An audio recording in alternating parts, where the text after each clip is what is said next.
is not a tale, not a myth, not folklore. This is memory, etched into our bones. The sound of Hashem still echoes in our soul. From the depths of Mitzrayim, where bricks broke backs and hope was thin, Hashem tore open the laws of nature, blood and rivers, frogs and beds, peace and homes. Thank you, Ramesh. Each plague a message, I control it all. The seen the unseen, didn't just free us, he undid Egypt from the inside out. He showed us that the universe bends to his will, from Pharaoh's palace to a single speck of light. No other faith, no other claim, said we stood and heard his name. Not a dreamer, not a few, but millions saw that fire burn through. Filled where falsehood would have been done, copied by nations chasing the sun. Silent screams, words get fake, Sinai's truth the world can't shake. Then came the sea, it didn't just part, it stood like walls. We walked through with trembling hearts and turned around to watch Egypt drown. No prophet, Such amazing lyrics. no vision, no dream. Shechem team BeEzrat HaShem. Best song in history.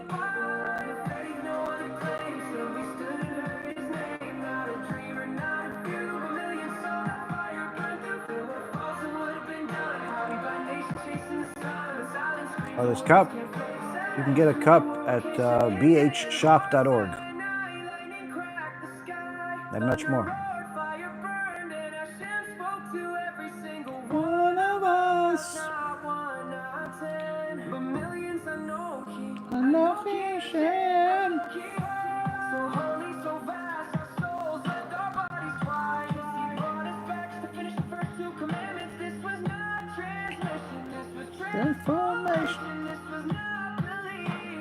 The song is free, you don't have to pay for it. You can watch it on Tshuva Music YouTube channel and also on Spotify and also on the Apple, whatever it's called, and a bunch of other places.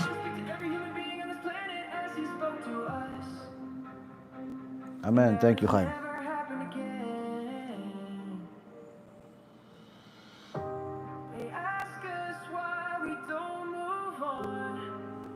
Are the songs sent to me? No, songs are made by my team, my amazing team Hashem.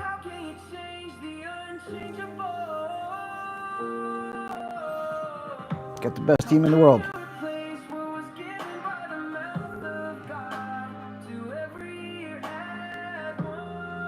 How's my wrist? I feel it. Baruch Hashem. You see, this isn't about pride. It's not about heritage. It's about truth. Yeah, of course. Kol Hayom Mistichati, that's a good song. That's me singing. The rest of them, not. Covenant. Yeah.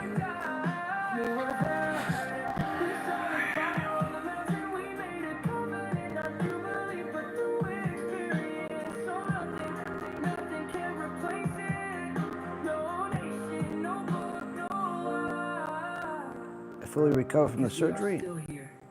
I'm alive, Baruch Hashem. This is not our story. This is our identity, and it can never be replaced.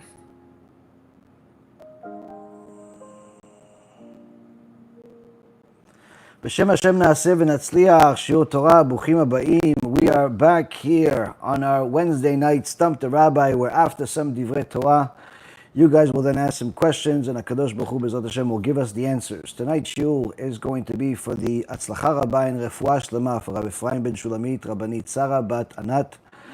And BeEzrat HaShem shall also have a easy birth coming very soon, BeEzrat HaShem. Also for Refuah Shlema and Atzlacha Rabba for Rabbanit Levana bat Sarah, Sarah bat Levana, Avi Mori David ben Nesriya, Imi Morati Doris bat Jora, and all of Am Yisrael and all the righteous Noahis that continue to support, continue to help us with all the amazing things that we're doing at Team BeEzrat HaShem continues to produce more and more Kedusha in the world, whether it's the Tshuva music that you just heard, that we have a whole channel over there with dozens of amazing songs with amazing lyrics, and just simply beautiful music that's kosher, that's holy, and that literally gives me chizuk, gives people that listen to it chizuk. You could listen to it on Spotify, on Apple, on on YouTube and plenty of other places, and of course on the BeEzrat HaShem app, which you could download for free.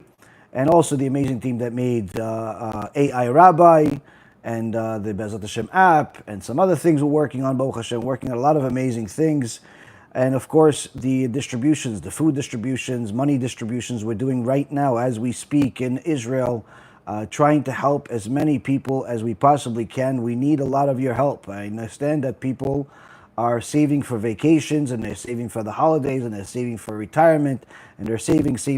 But the reality is that there are certain people right now that simply need money just to get through the week. We could do so much. We need more help. We need you guys to become a little bit more generous than you have been, because there's simply a lot of people out there that were damaged by Iran's missiles in Israel. So please donate on the campaign. And of course, those of you that have the time, the ability, and a community where there are Hebrew speakers in it, please order books from our Kiruv store to distribute in your community, especially the new books that we have, the one with Chaval Shabbat La'olam and also the Cheder Na'eh, two extraordinarily amazing books, completely different from each other, obviously. One of them was literally 20 years in the making, and the other one, 7 years in the making. Either way, they're amazing works. They're available for free. We even pay for shipping if you're located in the US. If you're located somewhere else, you're going to have to pay for shipping. But again, to get these books is a very big gift. I don't think anyone else, any other organization on planet Earth has given nearly 300,000 books for free. Hardcover books, real books. That easy will cost you $30, $40 in the store. Almost 300,000 of them. We're getting close to 300,000 copies for free. And of course, I've been trying to give you guys the hint over these last couple of months of the most extraordinary new tool for Kiruv we've ever made, that anyone has ever made, is coming to market soon. Very soon. And those of you that are smart enough to be partners with it in a significant level, literally, you're buying yourself Olam Haba with this. And I can't tell you what it is yet, but I promise you, you've never seen anything like it. It's something unbelievable. Unbelievable. It's literally a decade of work culminated into the last 3 years of work and ideas and so on to get this thing to come to life. It's a huge investment. It's a huge tool. And it's something that simply you can wake up the dead. So if you are well off and generous and smart, contact us, donate, and you can become a partner in this new tool coming to the market in the next month, BeEzrat HaShem. Maybe even less, BeEzrat HaShem. So, Rabotai Kareem, we're going to get started. What are we going to get started with? We're going to get started with isolating ourselves. Do we need to do it? All too often, I get messages, phone calls, and Baruch Hashem, I can't answer calls already for a few years, just simply because there's just too many people and too many things to deal with. But I try to help hundreds and hundreds of people every single day to the best of my ability through the system that I use, which is WhatsApp. I know that the first time people call 57 times and don't get an answer, and then they get a response as a text message that the only way to communicate and have a dialogue and the conversations and, you know, all the things that they want would be through the system that I use through WhatsApp, they're taken back, and some are even offended. Why can't you dedicate just 5 minutes to me? Nothing is 5 minutes in the world. Setting up one microphone takes more than 5 minutes. You think it takes a lot more than 5 minutes, especially if you require my full attention. But again, it's people get taken back, but the ones that are smart enough and don't have a big ego, they take advantage of it, and Baruch Hashem, they get answers and they get guidance and they get things that could change their life, and countless people have changed their life. But as I told somebody just today that asked me if I would like to be his rabbi because he wants to ask me a million questions, and I said I have no problem being anybody's rabbi as long as they watch all of my lectures. If they watch all of my lectures and they also use the AI Rabbi tool that we have, which is a very cheap subscription. It's only $15 a month, and if you get an annual subscription, it's even less. If you do all of that, then you could ask me any question that you want. Nothing's off limits. But if the only thing you're willing to do is just ask me questions without actually doing your homework, then please find somebody else. Why? Because there are people that take priority over you, the ones that are willing to dedicate their time, the ones that are willing to dedicate their effort, and that means that I will have to answer them before you, which means that it may be days, months, or never get an answer from me. Why? Because, again, I need people that are willing to invest into themselves.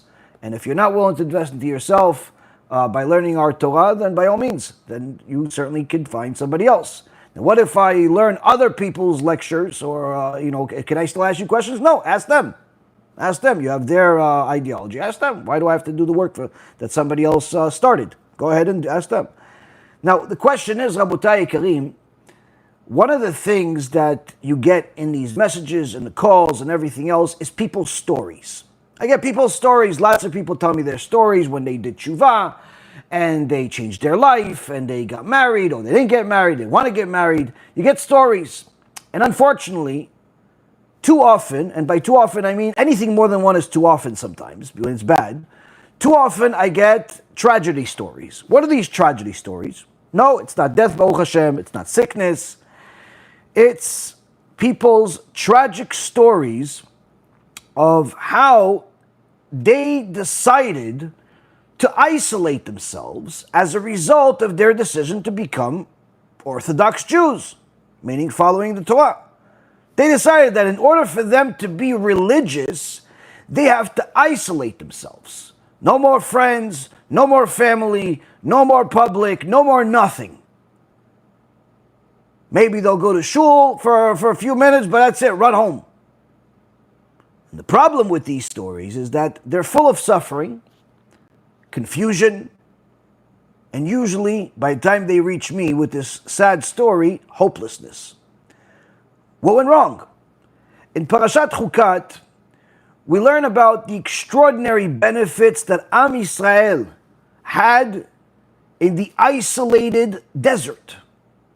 It seems like the question would be, why did Hashem make life so easy for them and so hard for us? Even when I isolated myself, a person would say, I didn't get any food from heaven and water that tasted like whatever I want and cured me. What went wrong?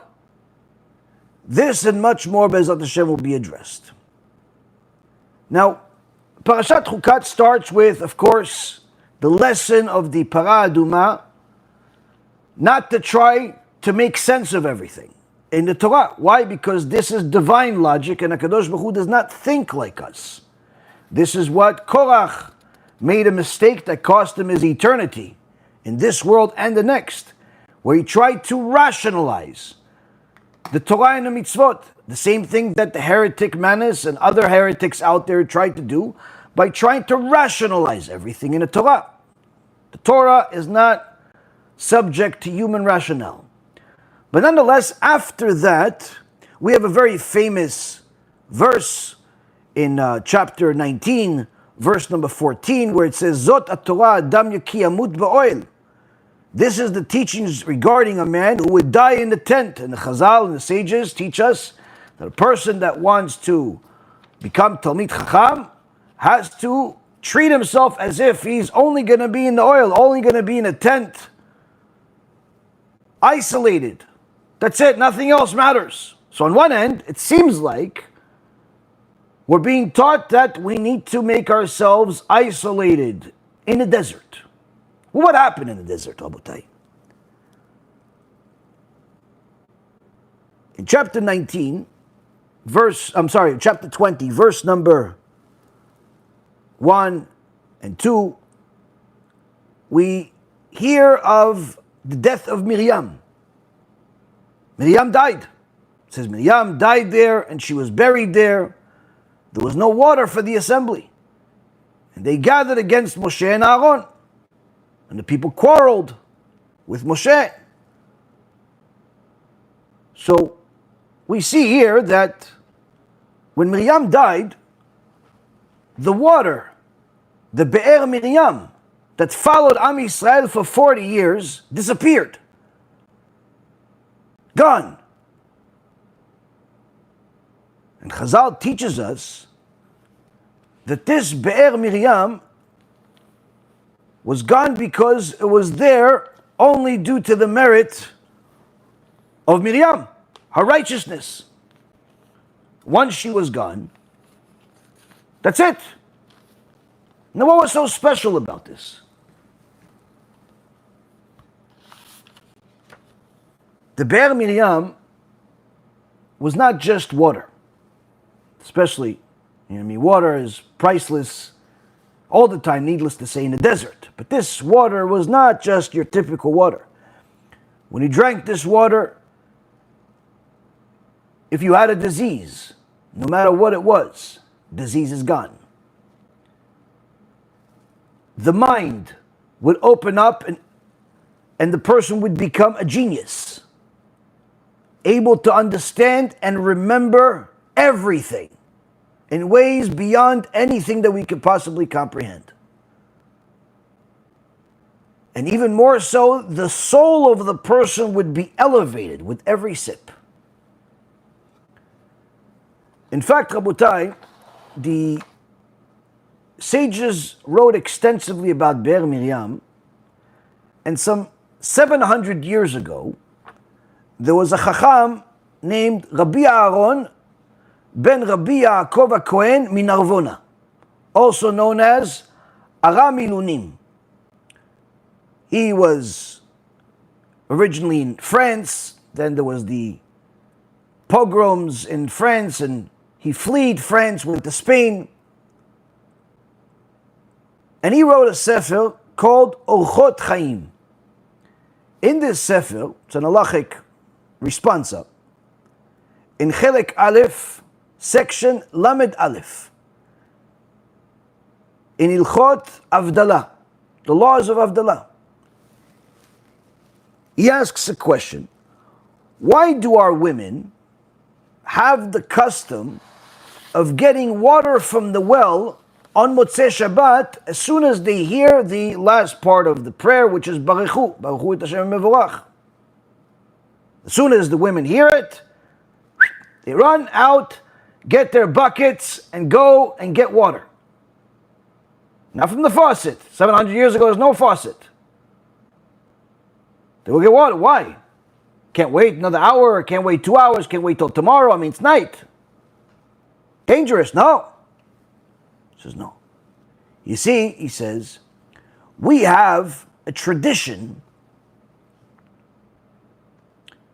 that the Be'er of Miriam was hidden by Hashem in Tveria, in the Kinneret. And if you know the spot of where it is, you're able to get some of that water. And each Motzei Shabbat, the women tried to go get the water from the Kinneret.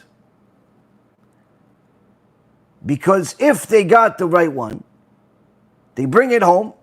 Anyone that's sick drinks a little bit of this water, is healed. Even if his entire body, says the Chacham, even if his entire body is full of wounds, full of tzarat, which until this day there's no cure for, full of boils, full of cancer, whatever it is, does a little blessing, shakol niyeh midvaro, drinks the water, cured.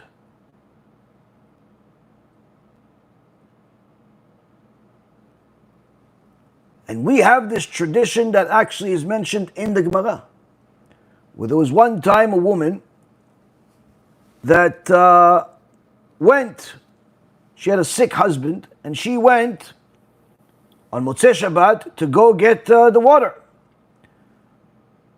But she was delayed.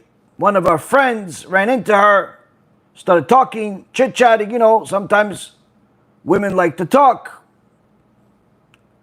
The Gemara says that 10 levels of desire to speak were brought to the world, 9 were given to women. So here you have a simple example of it. So she was delayed by a couple of hours. By the time she got home with the water,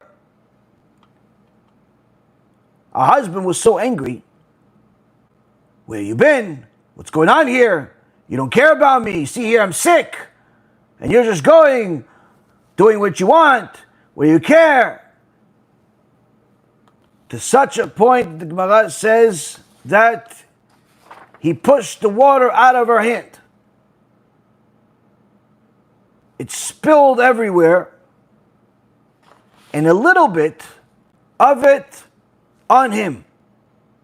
And he was full of all types of infections on his entire body. But everywhere that the water touched, instantly healed, as if he was a newborn baby. But the rest stayed the same because the water is gone. And on this, the Aram Milubnim says, we learned that due to his anger, look how much he lost. Look how much he lost. An angry person, all he has left in his hand after his anger is his anger. He doesn't benefit out of his anger. All he's going to have left is his anger. And therefore, we have the tradition that Bnot Yisrael go and get the water, lest they be able to merit getting the water of Miriam, of Be'er Miriam. Now, of course, the question is, why didn't this fool, after he saw that the water healed him, why didn't he jump after the rest of the water that was on the ground? Number one, it's logical and easy to understand that the ground, even in the houses back then, were sand. So the water was quickly absorbed in the ground. But two, as the Gemara in Masechet Psachim says, who Rabbi Efraim brought in his shiur, promises in Masechet Psachim, page 62, that when a person is angry, one of the first things that he loses is his wisdom. So this guy was so angry that he didn't even think of, let me just try to get whatever water is on the floor before it's gone forever and heal whatever I can heal. He couldn't think of that. He was too busy being angry. In fact, Rabotai, it's well documented, it's actually even written in a sefer that was published maybe 30 years ago by Art Scroll. I don't think they sell it in their stores anymore, but I'm sure you could probably find it secondhand, about the life of the Arizal. In there, one of the stories is that when the Arizal started teaching Rabbi Chaim Vital, his main student, even though we have an entire world of Torah of the Arizal today, that's all based off of the 18 months or 19 months that the Arizal taught Rabbi Chaim Vital before he died, before the Arizal passed away. And but in the beginning, when they first started, every time the Arizal would teach Rabbi Chaim Vital, he would forget. It was just too high for him. As holy as he was, even in the beginning of there, because he was already a Talmid Chacham, still he would forget. He wouldn't be able to comprehend it. So the Arizal said, okay, come, I'll take you. He took him to the Kinneret, showed him exactly where Be'er Miriam was. Hey, drink this. Shakol niya midvaro, drank it, and he says, from that moment on, my mind opened up in ways that are unimaginable. I heard the Chacham say recently in the name, a story about Rav Kaduri, who took a few of his students to a special place, and they said, this is Be'er Miriam. Now again, there's no signs, there's no confirmation. You can go to Kinneret and drink the whole thing and still not have Be'er. You have to obviously Kadosh Baruch Hu has to allow it. But the point is that if this benefit that this sick man had, or Rabbi Chaim Vital had, was so great, imagine what Am Yisrael had in the desert when they had access to this water all the time and in abundance. They didn't have to look for it, didn't have to go on Motzei Shabbat for it, didn't have to have a tradition for it. It was right next to them. He wants to take a sip, he wants to taste like Coca-Cola, tastes like Coca-Cola. Wants to taste like beer, tastes like beer. Wants to taste like wine, wine. Red wine, white wine. Whatever you want. Every sip, it can be something else. In addition to that, it opens up his mind. In addition to that, anyone that's sick is no longer sick instantly. Unbelievable things. Now, the reason why Miriam merited having this thing happen for her sake, is because when they got to the desert, Miriam was thirsty and she prayed to Hashem to have water. So Hashem made a miracle, and the water, and there's some say it was a wheel, some say it was a rock, fell down from the mountain, rolled all the way down, right next to her, and cracked, and all of a sudden water came out and became, water for her. But she refused to drink because she didn't want to drink just by herself. So HaKadosh Baruch Hu made a bigger miracle, and all of a sudden it became an entire well for all of Am Yisrael, with a water coming out for each tribe. And this would follow them throughout the entire desert, wherever they went for 40 years. Now, this was just one of the extraordinary benefits. After she died, it went away, but then in the merit of Moshe Rabbeinu, it came back. Then we see that the parasha tells us that Aaron HaKohen dies. Aaron HaKohen, Hashem says, go with Elazar, his son, and go to the mountain, the Hora'ar, the mountain on top of a mountain, meaning two mountains. And I remember seeing in the book by Rabbi Zamir Cohen, where there's actually a mountain on top of a mountain in that they found, and that's where Aaron is going to die. Now, as soon as Aaron HaKohen dies, at the end of chapter 20, the first verse of chapter 21 says, וישמע כנעני מלך ערד יושב הנגב כי בא ישראל דרך האתרים וילחם בישראל וישבע ממנו שבי. The Canaanite king of Arad, who dwelled in the south, heard that Israel had come by the route of the spies, and he warred against Israel and took a captive from it. Here we see a mini October 7th, Shem Erachem, the Canaanite king. Now Chazal tells us it really wasn't the Canaanite king of Canaan. This was actually Amalek. This was actually Amalek that they've already fought against Israel before and lost. But their new strategy was, let's confuse them. How are we going to confuse them?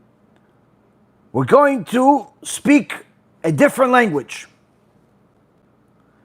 The language of the Canaanites. So the Jews will think that we are Canaanites, and therefore when they pray to their God, they're praying about, help with the Canaanites.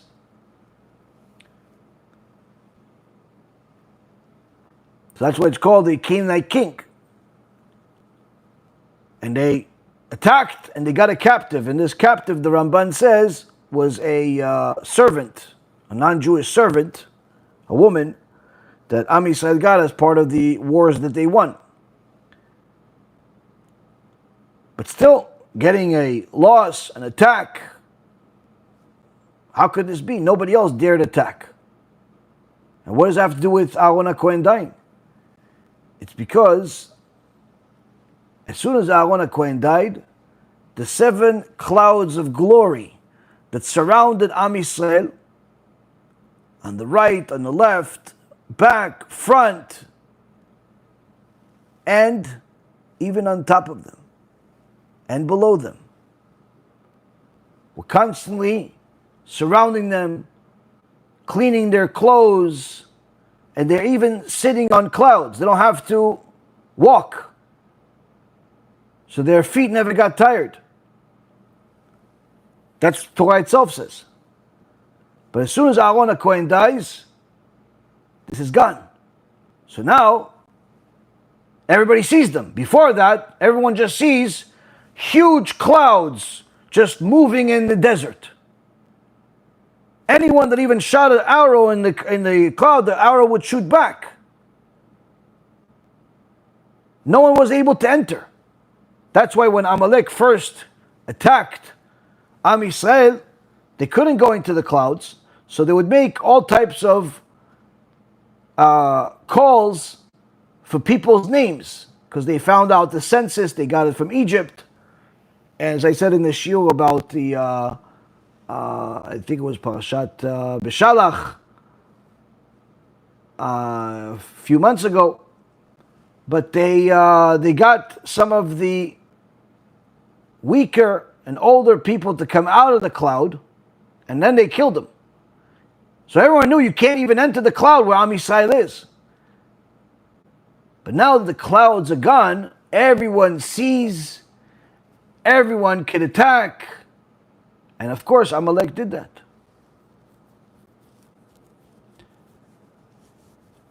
As a side note, the very next verse in chapter 21 says that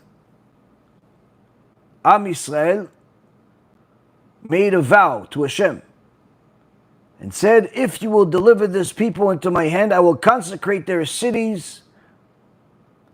Meaning, if you will help us defeat them, everything that we get from it, we're going to make it a sacrifice. Hashem heard the voice of Yisrael, and he delivered the Canaanites and consecrated them and their cities and named the place Choma. Now, from what it would seem like, this happened a day later. The truth is, this happened years later. And not even at the time of Moshe Rabbeinu.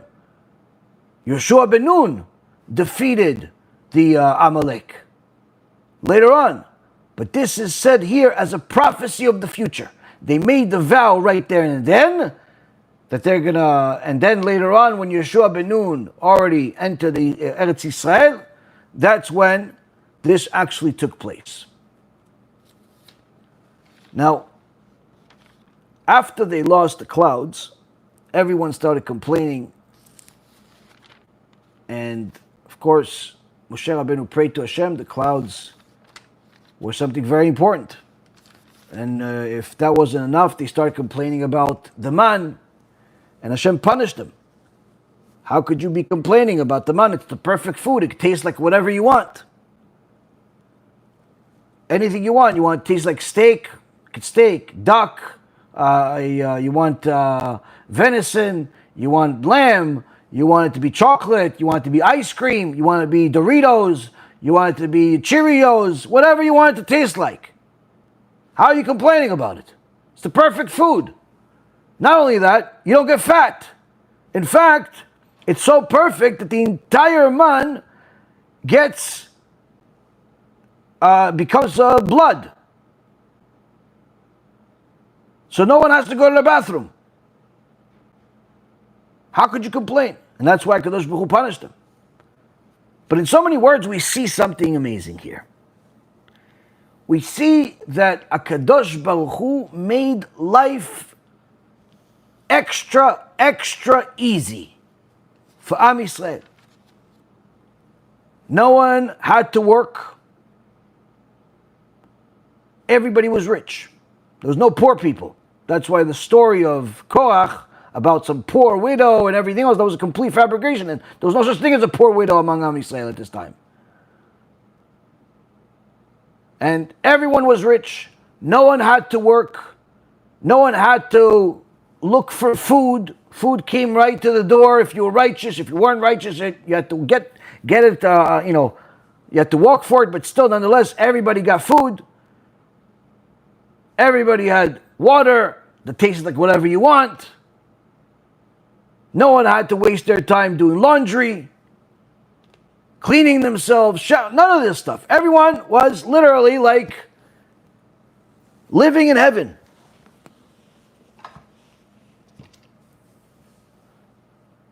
Why did Hashem make it so easy for them?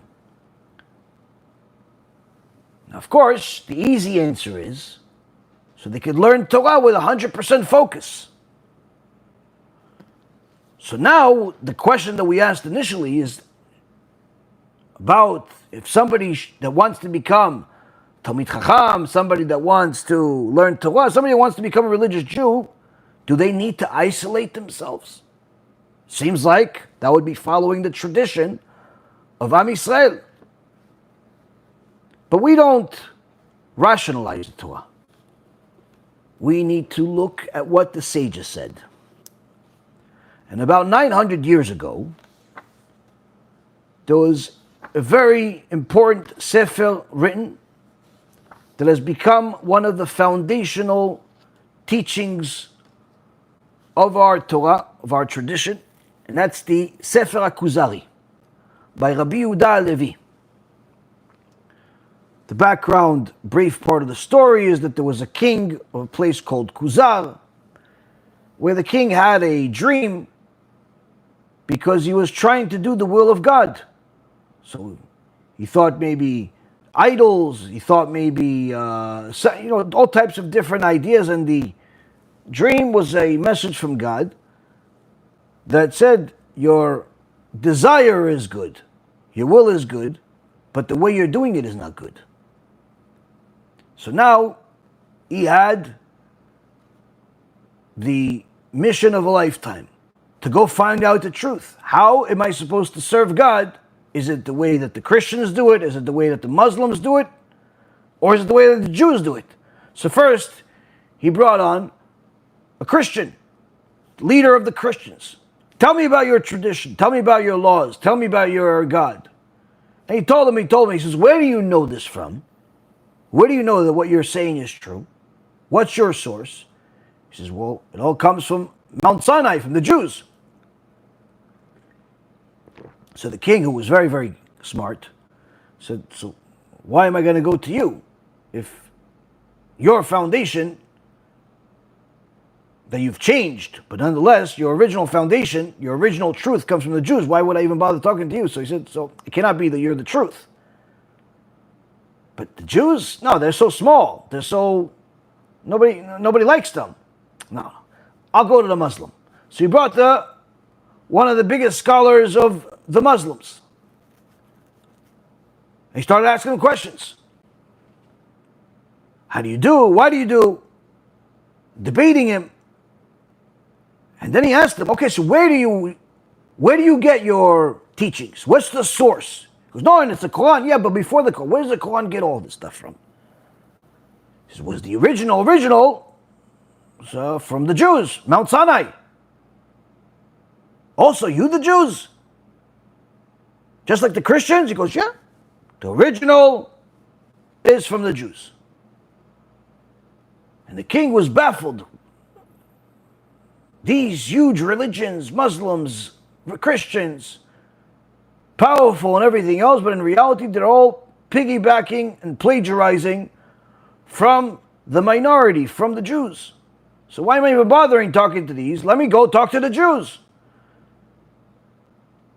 And he invites Rabbi Yehuda Halevi, one of the Gedolei Hador, and starts this discussion, this debate, philosophical, spiritual, like very, very, very extensive, an absolute must read for every single Jew or someone that wants to become a Jew.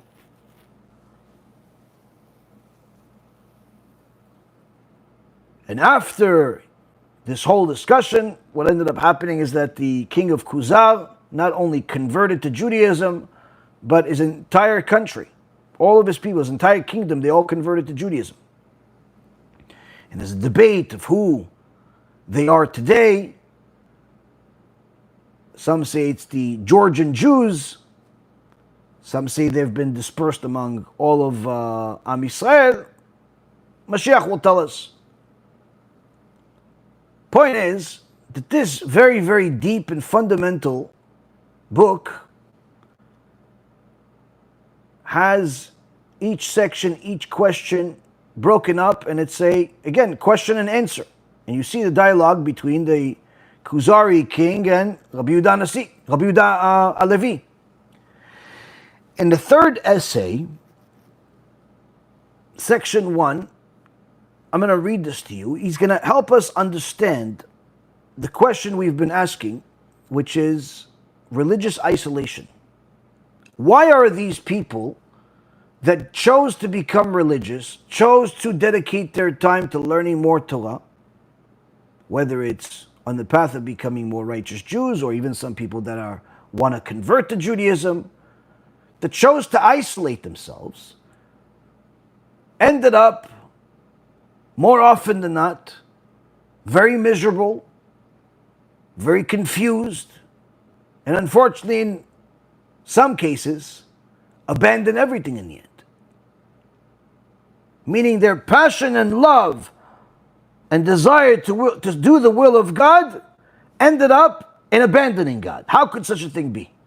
Because if we look at what Am Yisrael was 3,300 years ago, it looks like that's the path. They went to the desert. Hashem prepared everything for them so they don't waste a single minute working, bathing, doing laundry, making breakfast, nothing.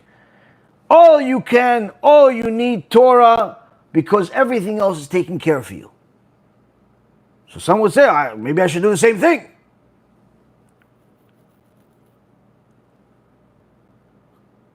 Rabbi Yehuda Halevi starts off as follows.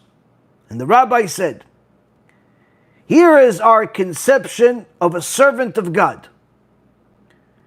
He is not cut off from this world. That way of life would become a burden and cause one to despise living when life is really full of God's goodness. God himself cites a good life as a reward which he gives to the righteous. As it says in the book of Exodus, chapter 23, verse 26, I will make the number of your days complete. Meaning you'll get a full life, a good life. And also it says in the book of Deuteronomy, chapter 22, verse 7, and you will have a long life. Why would Hashem say it's a blessing to have a long life if life is supposed to be miserable? So a servant of God, says the rabbi, loves this world and a long life, because through them he acquires the world to come. And that's why the sages said in Pirkei Avot in chapter 4, Mishnah number 16, that this world is a corridor to the world to come, meaning that this righteous person uses this world in order to acquire Olam Haba. But one not just uses this world as, okay, he's going to do mitzvot and be alone in the desert, doing mitzvot, keeping Shabbat by himself in the desert, doing kiddush by himself because he doesn't want to get angry at a wife, so he just abandoned his wife, abandoned his kids, abandoned everything, so he could keep Shabbat perfectly and not argue with anyone. No, says the rabbi. No, absolutely not. That's not what Hashem wants. With every extra good deed that a person does in this world, he will acquire a higher level in the world to come. Now, the only time the servant desires the opposite of this, meaning actually desires isolation, is if he reaches the level of Chanoch, about whom the Torah says in Genesis chapter 5, verse 24, Hanoch walked with God and was no more, for God took him away. Or the level of Eliyahu Navi, which the book of Kings, Kings 2, chapter 2, verse 11, says that he never died. He went up to heaven alive. It's one of 10 people that went to heaven alive. This type of person aims to divest himself of this world so that he can join the heavenly host. Once this is accomplished, he does not feel lonely when he goes into solitude and isolation, as the angels are his companions. So you see, he's not absolutely alone. He has elevated himself to such an extent where angels become his friends. They're talking to him. He's talking to Gabriel, Michael, Raphael. To the contrary, he feels lonely in the presence of many people because he is already removed from this lowly world, and instead he feels more a part of the heavenly kingdom, where there is no need for such mundane things like food and drink. For such a person, complete isolation is the most appropriate condition. He even looks forward to death, for he has reached the pinnacle of his life and there is nothing higher to which he can aspire. Now next you'll see, okay, so he's telling you don't isolate yourself unless you're like Hanoch, unless you're like Eliyahu Navi. So a person can say, okay, maybe I'm like Eliyahu Navi. How do you know I'm not Eliyahu Navi? How do you know I'm not like Hanoch? But then, Rabbi Yehuda Levi goes further. He says, we're not just talking about Jews here. He says, the wise philosophers are the second category of people who benefit from and enjoy solitude. They do so to purify their thoughts so that they can achieve intellectually sound conclusions and arrive at truths which they could answer all their questions. But they still desire interaction with their students who provoke them with their questions and remind them of things that they forgot. They're like an ardent businessman who hates to mingle with anyone except someone that he can make a profit with.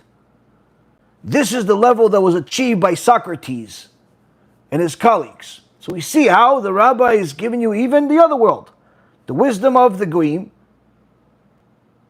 The Gemara in Masechet Megillah says, Chochma b'goyim ta'amin, Torah b'goyim al ta'amin. If somebody says, this guy over here, Socrates, very smart, Aristo, very smart, yeah, no problem. This very, very smart goyim.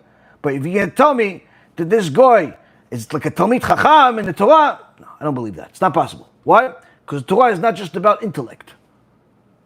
There's much more to it, but we'll get to that another time. Point is, the Rabbi says there's different types of people that isolate. There's the Eliyahu Navis, the sages, the prophets. Then there is the wise among the nations, but they're not completely isolated because they're still among their students. But what about you? Not just you today, in your house in Minnesota, in Arkansas, in New York, in Venezuela, in Colombia, in Melbourne, Australia, in Tel Aviv. What about you? Are you Eliyahu Navi? Are you Hanoch? Are you someone that can isolate themselves? Maybe an angel's going to show up and become your chavruta? Because you want to be religious? Should you stop talking to your Abba and Ima?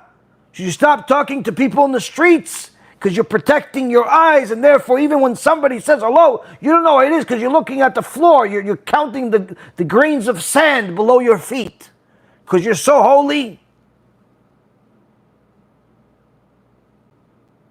Says Rabbi Yehuda Levi, but we, and he's already talking about 900 years ago, but we can never hope to achieve the level of either Hanoch or Socrates. And consequently, their type of solitude would be detrimental to us. Meaning, he's not even talking about the holiness of Eliyahu Navi that in your wildest dreams you cannot even reach. He's saying even the wisdom of Socrates, you're not going to reach. Even if your IQ is 200, you're still not going to reach it. Further, says the Rav, there is a third type of solitude, which was extant with the divine presence in the Holy Land. That when the divine presence was in the Holy Land, resting upon the nation that was primed for prophecy, there were people who separated themselves from society and dwelled in the desert. They didn't isolate themselves completely, though. Rather, they joined with others like themselves. They helped each other in Torah wisdom and in deeds, which brought them to the level of holiness and purity. They were known as the sons of prophets. However, in our time and place, with the state of our people today, where there is no longer a prophet among us, and when both acquired wisdom and natural wisdom have been diminished, acquired wisdom is referring to the knowledge that was passed down to us through our ancestors, and natural wisdom is from like intellect, where initially the acquired wisdom is something that's part of our like the Socrates, that's acquired wisdom, and the natural wisdom. No, I'm sorry. The acquired wisdom is like Chanoch and Eliyahu Navi, and the other one is like Socrates.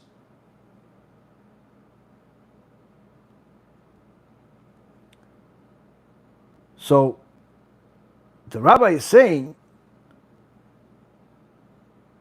in our time and place, 900 years ago, needless to say today, we can't be like Chanoch and Eliyahu Navi. We can't be even like the philosophers of ancient history. We cannot be even like the Bnei Nevi'im, the sons of prophets the sages that used to go into Midbar Yehuda, into the desert, with other extraordinary sages to elevate themselves. Why? We don't have the tools.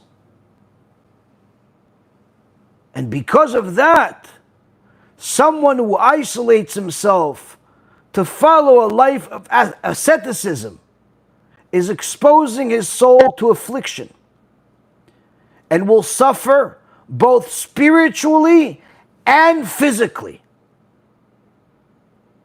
and will become sick in both. Such a person will end up looking as if he has been stricken by some terrible illness. People will think that he looks that way because a sense of humility and lowliness, like he's so righteous, that's why he looks is always down like this, and he walks really slow, and it's because he's so righteous and removed from this world. Says the Rabbi, Rabbi Yehuda Levi, no, it's not. It's because he's sick. You know why he's sick? Because he went against Da'at Torah. He separated himself for 5, 10, 20, 30 years, thinking that that's going to make him more righteous. Not only did it make him more righteous, it made him spiritually sick. It made him physically sick. In reality, he will look this way because he feels like he's a prisoner. He's actually a person who despises life, not because of his longing to be secluded like the righteous, of previous generations. Rather, because of his disgust with his own self-imposed restrictions and afflictions, meaning he continues separating himself from everyone, but he hates it. How could it be otherwise? After all, he will not be attached to the divine light that will enable him to enjoy the camaraderie of the angels or the fellow prophets. Nor will he have reached the philosopher's level of wisdom that would engage him and provide him with pleasure for the rest of his life. Now, perhaps you're going to argue that such a person perhaps is God-fearing and is really a tzaddik, someone that loves the approach to approach his God in isolation. He's forever in itbodedut, because he stands and prays always by himself, offering supplications and petitions that he knows. In reality, though, is that while such prayers may be new and exciting to him at first, their pleasure will last only a few days, for as long as they remain new. The more he repeats them, the less they will affect his soul. He will end up achieving neither a sense of submission to God nor an elevated soul from them. He will remain in this desolate state day and night, while his soul will hunger for those things which it requires, such as hearing other people's voices, seeing things, beautiful things, ugly things, seeing the beautiful world that HaKadosh Baruch Hu made, speaking to people, contemplating ideas that are not just his own, traveling, eating, drinking, intimacy, making money, taking care of household affairs, helping the needy and Torah institutions with his money. This, he actually desires this, but he says, no, I'm separate from everything. He doesn't have a wife, or she doesn't have a husband, and no, I'll just live off of the land, I'll just do a minimum of minimum, because I want to be one with God. You're a foolish person. Not only are you not going to end up being one with God, you'll actually end up becoming a person that does not enjoy or benefit from either physical or spiritual things, to the point where you'll end up despising life. And when such a person realizes that his behavior has only been detrimental to him, he will end up regretting what he initially set out to do.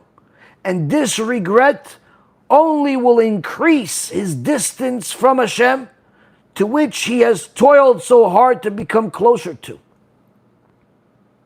So here, the Rav gives us a plain and simple answer in regards to isolation. It is not the will of Hashem for you to separate yourself from everyone and become alone because you think that's going to make you more religious. And the Kuzari king asks, well, if so, tell me what the behavior of your Hasidim, your tzaddikim, what do they do today? And the Rav answers, a Hasid today is a person that's concerned with his country.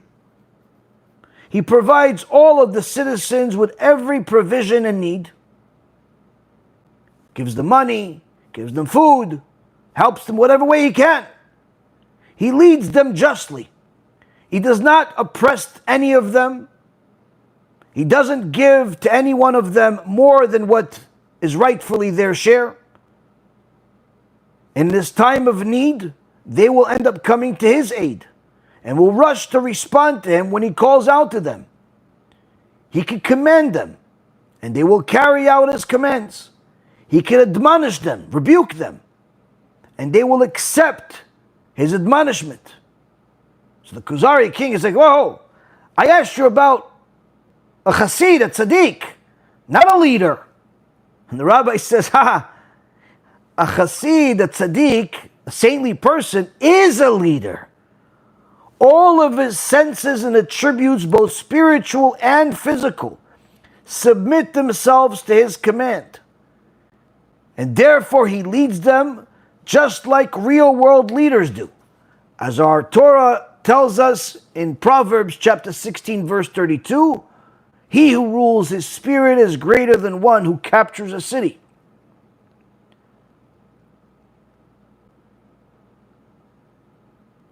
And furthermore, he says, just a few lines under it, that this Hasid accomplishes this by eating and drinking sufficient amounts, all in moderation.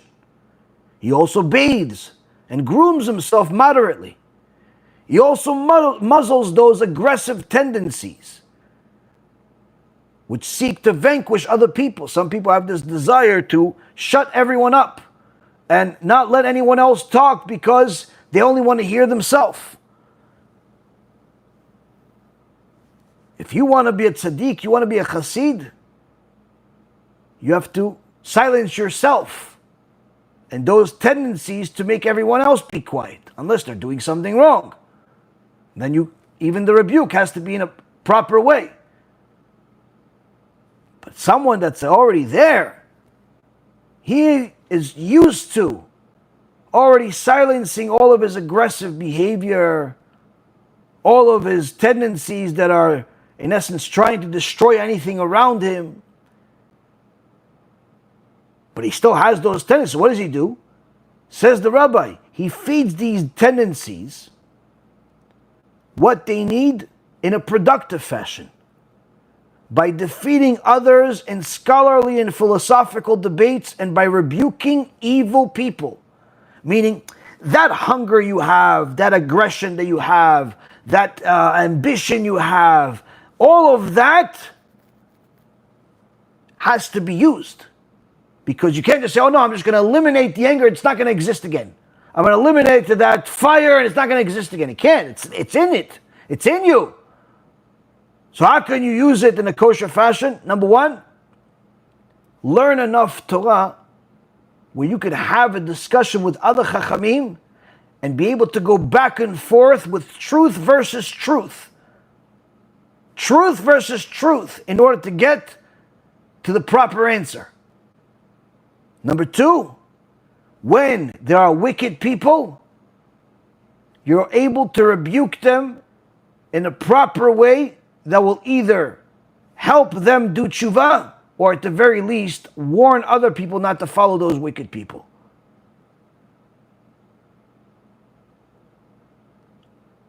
All of these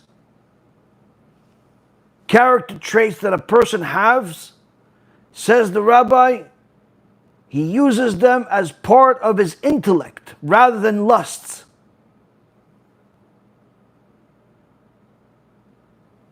And just like we learned in the Jewish Ashkafa series, the Chazon Ish taught that a person that wants to become elevated has to fix their character traits to the point where all of the character traits and the body follow the intellect rather than the feelings and the desires. So here we see, Rabotai Karim, not just an answer, but an indisputable explanation of why those people that decided to isolate themselves from the world, from their family, from their kids, from their spouse, from business, from everything, as a part of their religious observance, made a mistake of a lifetime. Who told you to isolate yourself? And the one common denominator in 100% of the cases is that these people do not have a rabbi that they ask. They don't have da'at Torah, they just decide themselves. They think that you have to go into the desert by yourself in order to be righteous, and that's wrong. It's the opposite. You're going to need to communicate with people and need to know how to. You're going to need to see things and even enjoy things in this world. You just need to know how to. HaKadosh Baruch Hu did not bring us to this world just to suffer by ourselves. In fact, it's the opposite. When Rav Yehuda Ades, went to the Chazon Ish many years ago. He asked him if the rabbi agrees with his idea to isolate himself, put himself in a room for 10 years without leaving. Of course, arrange for food to come and, close bathroom, but other than that, never leave the house, never leave the room for 10 years. So he could elevate himself, so he could just focus on Torah and that's it. The Chazon Ish told him, do not do that. He said, I did it for 5 years and I nearly went crazy. I overcame it, but I don't recommend it for anybody. In fact, Rabotai, one of the main things that you learn from the Torah is that HaKadosh Baruch Hu created a world in order for us to benefit from it. In fact, Rabbi Eliezer HaGadol, says that a Nazir, a Nazir is someone who takes a vow not to drink wine, can't eat grapes, and cannot be next to any dead bodies, can't cut his hair. And then when he finishes this vow, he has to bring a sacrifice. Rabbi Eliezer says he's considered a sinner. That's why he has to bring a sacrifice. Because he did not enjoy the world that Hashem provided him for all that year, or 2 years, or 5 years. In fact, Rabbi Eliezer, who was poor, would save up the whole year, where once a year he would buy something special for himself. Because he said, as the Torah tells us, HaKadosh Baruch Hu created a beautiful world in order for us to enjoy it. But does that mean that a person needs to go on a vacation every day and live a vacation? No. Does that mean that a person is allowed to do everything that they want? No. What it means is that the reason why HaKadosh Baruch Hu made tasty food, beautiful scenery, many people, different ways that you could enjoy is because the Torah gives you a clear instructions of how to enjoy in a proper way that is going to elevate you and get you closer to Hashem. So you want to enjoy, let's say, a nice meal? Is it just to make yourself fatter? Is it just for the desire of lust? Or is it so you have more energy to study more Torah and do more chesed and help other Jews? If you're going to eat in order to gain energy so you can learn more Torah, then mabruk, enjoy the food. Buy a $150 steak if you want. No problem. If you're going to use that energy to go learn Torah extra after that, perfect.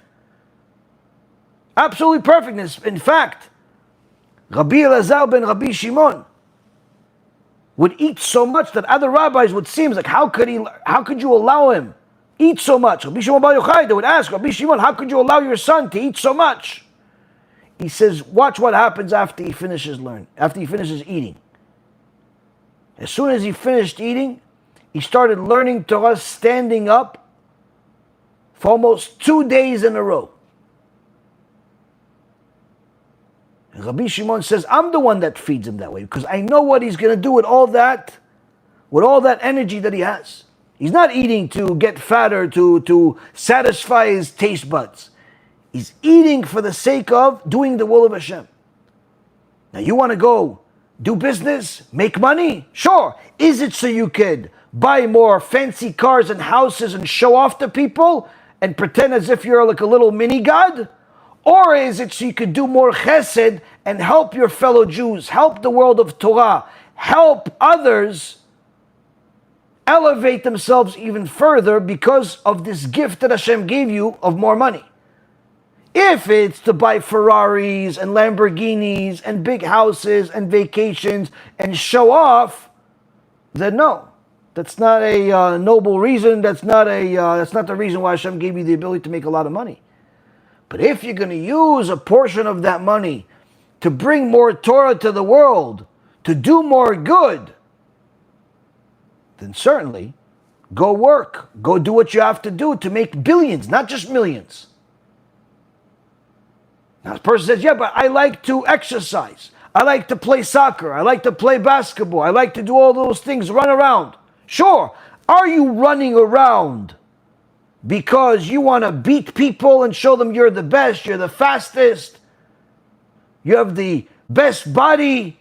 Or are you doing all of that so you can now have an easier time learning for more, an easier time to do more, to elevate yourself, to get closer to Hashem? As a result, you'll be able to learn for longer. As a result, you'll be able to do chesed with your body. As a result, you'll be healthy and be able to comprehend what you're learning. Why are you exercising? Why are you playing all of this?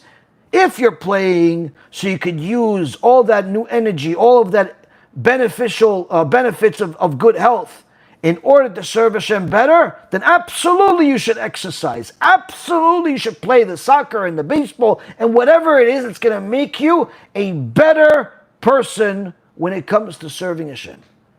But if it's just for the purpose of telling everybody you're the best player and you hit the ball the best and you kick the ball the best and you are, then no, absolutely no. In so many words, Rabotai, all of the joys of the world can be enjoyed according to the Torah. The question is, why are you doing it? Are you doing it in order to become one with material? Or are you doing it in order to elevate yourself to become closer to being one with Hashem? If you're doing it to become closer to Hashem, there's no problem with enjoying this world. And that's why, Rabotai, when a person isolates themselves, it's not just that they're no longer going to be living a normal life with the wife and kids, husband, kids, whatever it is, but rather they're going to torture themselves and not allow themselves the permissible joys of this world, whether it's conversation with people, communication, exchanging of ideas, enjoying a good food, all of the different things that HaKadosh Baruch Hu says, I put this in this world for you to enjoy it. Not for you to pretend like you're some snake that only eats sand. At the same token, if you're only eating, and by the time you finish eating, you don't want to learn Torah, you never intended on learning Torah, you just want to eat and enjoy this world and that's it, then of course you're not using the gifts that I gave you for the right reason. And that's why when parents actually come for guidance and they say, listen, my kids, we become religious. I don't know what to do with them anymore because we're not allowed to do this. We're not allowed to do this. We're not allowed to do this. And I ask them all the time, who told you you're not allowed? You're allowed to play with the ball. You're allowed to play in the water if you have a pool or something. It's just that you have to make sure that you take into consideration the laws of modesty. You're allowed to exercise. You're just not allowed to exercise in a mixed gym where there's boys and girls exercising together. So if you're a boy, you go only to a male-only gym. If you're a girl, you could go to a female-only gym. That's it. Well, no one's telling you not to exercise. No one's telling you not to eat. We're just telling you eat kosher food. And eat it for the proper reason. You say, well, I can't learn Torah all the time. First of all, it could be a woman, I'm not learning Torah all the time, or it's a man, and I'm working. No. We're not saying only eat so you can learn Torah, but rather, you're eating so you have energy, so you can work, so you can do good at your work, and therefore get a promotion, therefore make money, and use that money to, aside from provide for your basic needs, but also use that money to promote the Torah, to promote Hashem's will, to help other Jews do tshuva. So yes, Go eat, get strength, do good at work, and use the money to do good things. Of course, you have to still learn Torah, but the point is, you can do what you want to do. You just have to have the right plan of how to do it, which means having Hashem in mind at all times of all times. That has to be the ultimate motivation. And when a person does that, they can elevate themselves both spiritually and physically. Much, much more than the so-called isolated religious person can. Now, as an explanation and clarification before we finish, for those that say, well, does that mean that I could have 1 million friends like I did in high school and I can go wherever I want? No. Like I said, everything has to be done with wisdom.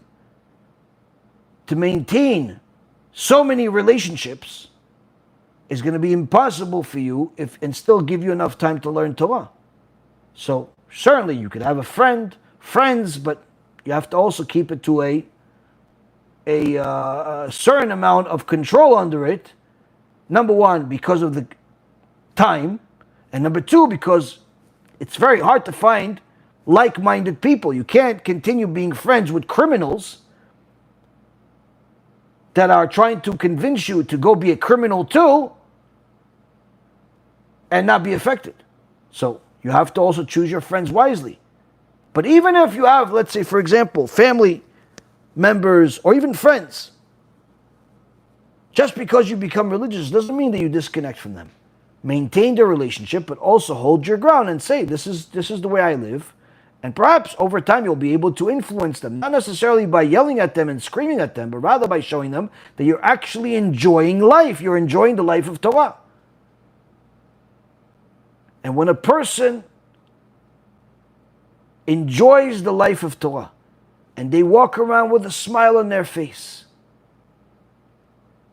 that could produce more desire for people to follow in their footsteps than all the yelling in the world. You could yell at people and tell them, listen, you're going against God, you're going against the Gehenom. You may catch a few fish here and there, but most people are going to run away from you. But if you show them that the Torah that you're learning, which also includes reward and punishment, that sometimes you need to think about, and perhaps some people more than others, but nonetheless, that's not your entire life. Your entire life is not just worrying about being burned, because you have to do your homework. If you're in school, you have to go eat lunch. You have to go to work. You have to function in life. So certainly, the fundamentals of Judaism are always on your mind, but at the same token, you didn't come to this world to suffer. You came to this world to show how you can live a happy life without missing out on everything like people think. But at the same token, when you show people that it's due to the Torah that you're enjoying life, and not due to your exercise, and not due to your extra money, and not due to whatever other material benefit, when you show that it's due to the Torah that I'm enjoying money, because I enjoy money because I give, and I made money because I give, and I do good things with the money. And therefore, when you show them that it's all connected to the Torah, that becomes a Kiddush Hashem.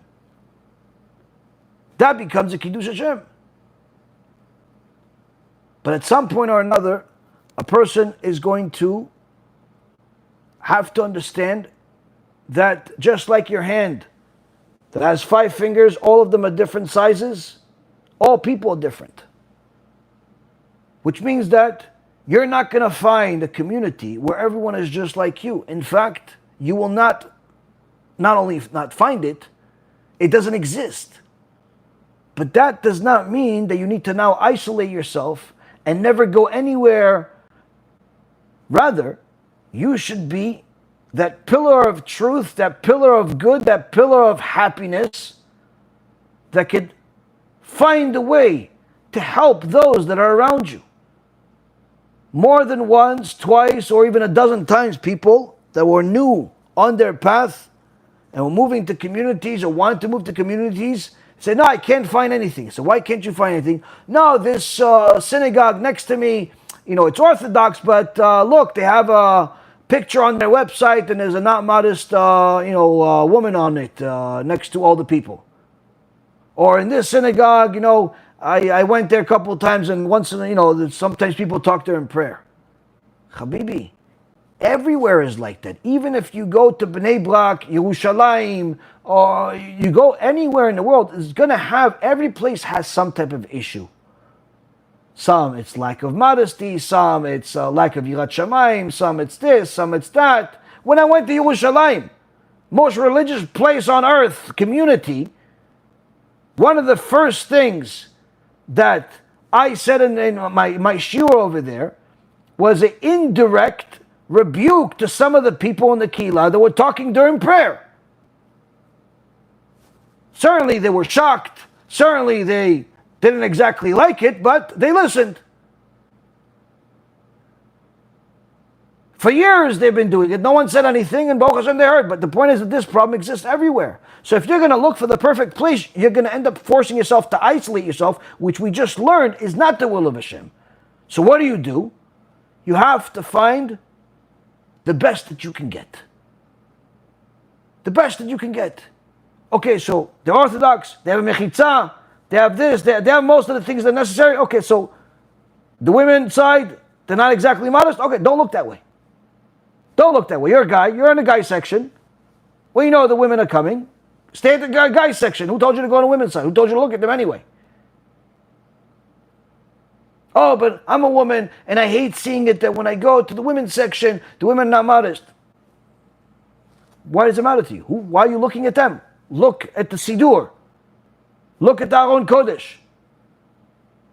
Perhaps you could become friendly with one of them and convince them to become more modest over time. Show them how you have a beautiful modest dress and how you have beautiful modest shoes and how it's beautiful to be classy. The point being, Rabotai, is that when a person is overly righteous in their mind, they'll end up isolating themselves either physically or mentally, where they're simply not going to allow themselves to tolerate anybody else because they won't think that anybody else is righteous like them.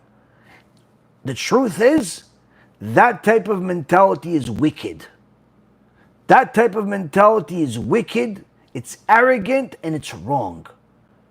So yes, there's going to be sometimes people that are not modest. And sometimes there's going to be people that are not exactly focused. And sometimes there's going to be people that need a little work when it comes to Yirat Shamayim. And sometimes there's going to be this and sometimes there's going to be that. Instead of being someone that runs away from everything and just to save yourself, why don't you be the voice of reason, the voice of inspiration, the voice of truth?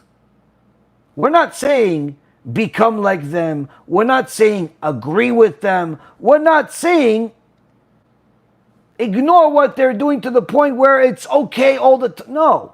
We're simply saying that you have to use the wisdom that HaKadosh Baruch Hu gave you and different tools to try to inspire people. Sometimes it's by saying a good word.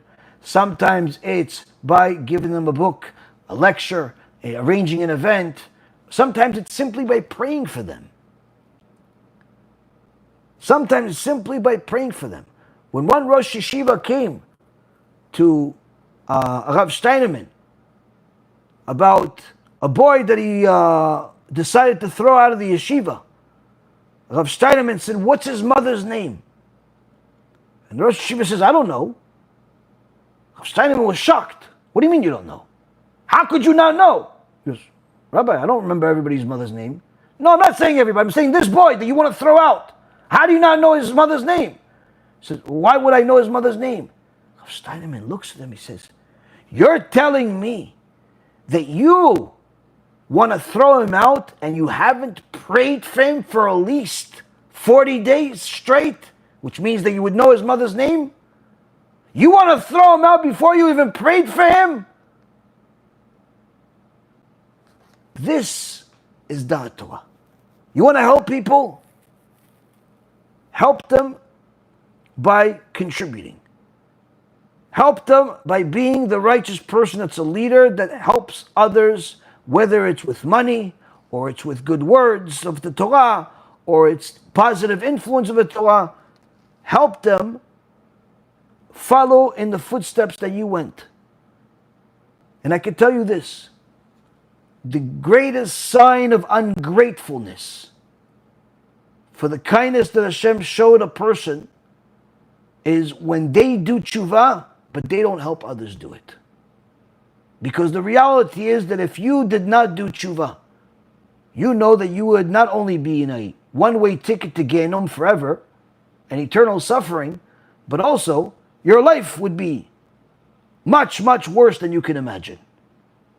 Whether it's drug addiction and other addictions and all types of other things. So the fact that Hashem gave you an opening and allowed you to do tshuva, that you have to show gratitude. Not only by continuing to serve Hashem, but also by sharing that opening with others to help other people do tshuva. The worst type of people that I've seen in my life are people that have done tshuva and now want to separate themselves from everyone else because they don't care about anybody else doing tshuva. They just care about themselves. What happened, Habibi? Why don't you show other people the same path that you went on? Show them the directions. I'm not saying be a speaker. I'm not saying leave your job and start going from door to door. But at the very least, do something, whether it's with money, time, effort, whatever it is, to help other people follow in the same path you went. Don't just save yourself and be selfish. That didn't work out too well for Noach. Be like Avraham Avinu. Be like Moshe Rabbeinu.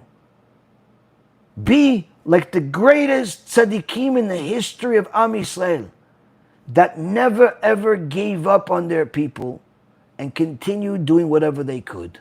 Sometimes it's a rebuke, sometimes it's guidance, sometimes it's an investment, sometimes it's an investment of time, sometimes it's investments of money, sometimes investment of knowledge. But don't just think to yourself that you are so righteous you can't even be next to anybody else. Because if that's your way of thought, not only are you wrong, you're not even righteous. You're simply deluded. BeEzrat HaShem. This will be heard by the people that are deluded, and will wake them up and make them show their gratitude by showing others the path in the countless ways that are possible. And anyone that wants ideas, you could just go to our website, the BeEzrat HaShem website. Under the ebook section, there's a PDF, an interactive PDF called Guide to Kiruv. And there are countless ideas of how you could help Am Yisrael do tshuva with our organization, or on your own if you want. But by all means, there are many, many ways to do it. Show HaKadosh Baruch Hu the ultimate gratitude by helping other people do tshuva. Making kiruv your number one investment of money, of time, of effort, aside from what your own basic needs are. That's the ultimate way to say thank you to Hashem for allowing you to be on that right path. Okay, with that being said, you guys can start asking some questions, and BeEzrat HaShem HaKadosh Baruch Hu will give us the answers.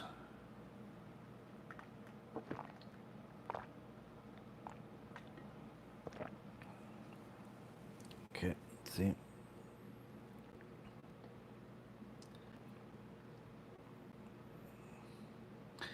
Hello, Rabbi Reuven. May a lady learn Torah, also learn at night?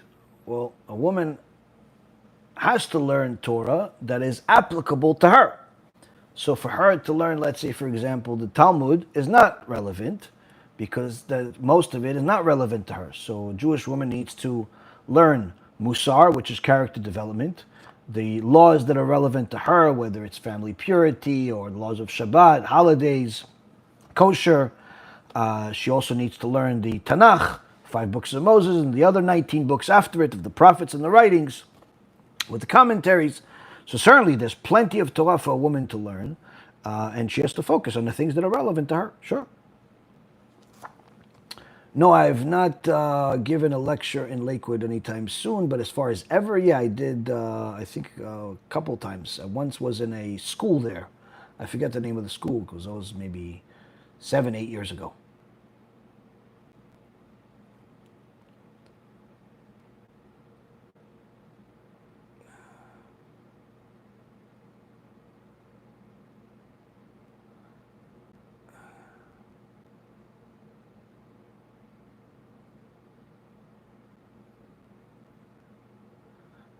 Off topic.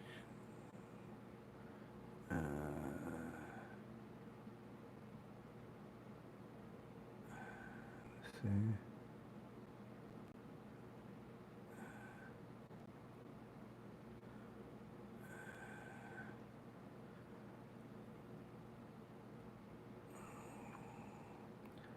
Have you come to Canada?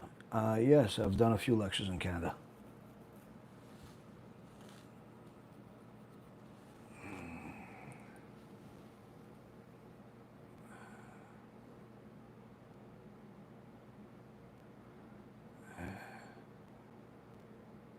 With so much immodesty in the world, how to guard your eyes without being rude and staring at the ground in public? Very simple. If you watch my lectures about Kedusha, there's a whole playlist on the YouTube channel and also on our BeEzrat HaShem app. And there's a whole guide of Tikkun Abrit that we have, an interactive guide. If you watch those lectures, in those lectures, I don't just talk about punishments for sinning. I also give strategies of how to overcome the obstacles. One of them is how to function in life. So the sages teach us a person should look no more than 4 amot in front of him, meaning no more than 8 feet in front of you. No more than 8 feet. You don't need to look down the road. So if you limit your sight to seeing simply just what's in front of you, you're not looking down at your feet. You're looking somewhere slanted where you're looking to see just a few feet ahead of you. Then even if you see that someone that's immodest is coming your way, you already know how to react ahead of time. But if you walk around like everybody else with the head high, then you're going to see everything. You see the billboards, you're going to see the signs, you're going to see the people, you're going to see the animals, you're going to see the zoo. So you simply look at what the Chachamim have said. They tell you how to walk, not just today. Even at the time of Moshe Rabbeinu, even at the time of Rabbi Akiva, even at the time of the Rambam, there's always been protection of eyes. Now, certainly, the modesty has become almost like a foreign word to most people over the last 120 years. But needless to say, still exists in certain communities. But even in those communities, there are some immodest people. Even if you go to the most religious communities, there's always going to be some thorn sticking out from the side that's not modest. Which means that everybody has to know that there's going to be immodesty. But even if all of the women are modest, that still doesn't give you, as a man, there's no permission for you to look at modest women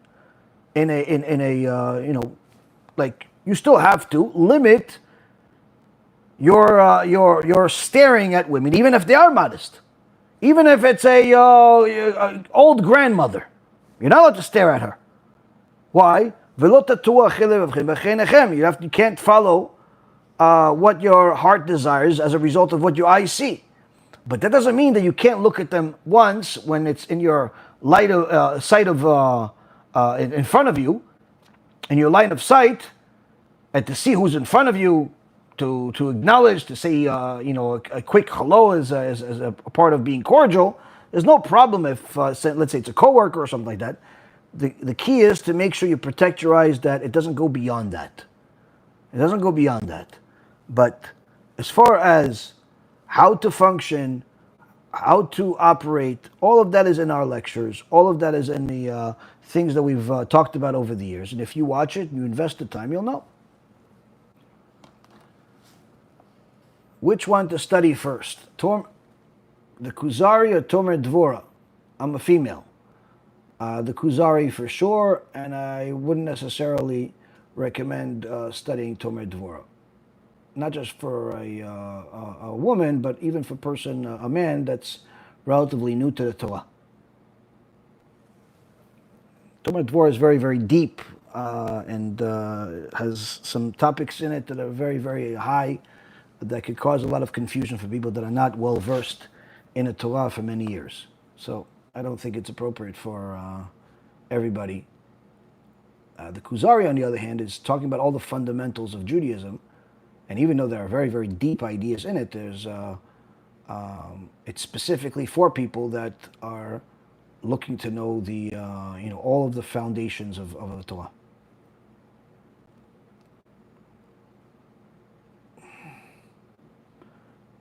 Rabbi, I'm socially awkward. What do I do? Stop being awkward. If you don't know how to stop being awkward, then work on it. Work on, recognize what you do that is awkward and try to fix it.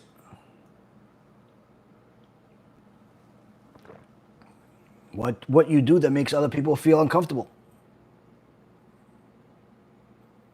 Is one allowed to put on sunscreen on Shabbat?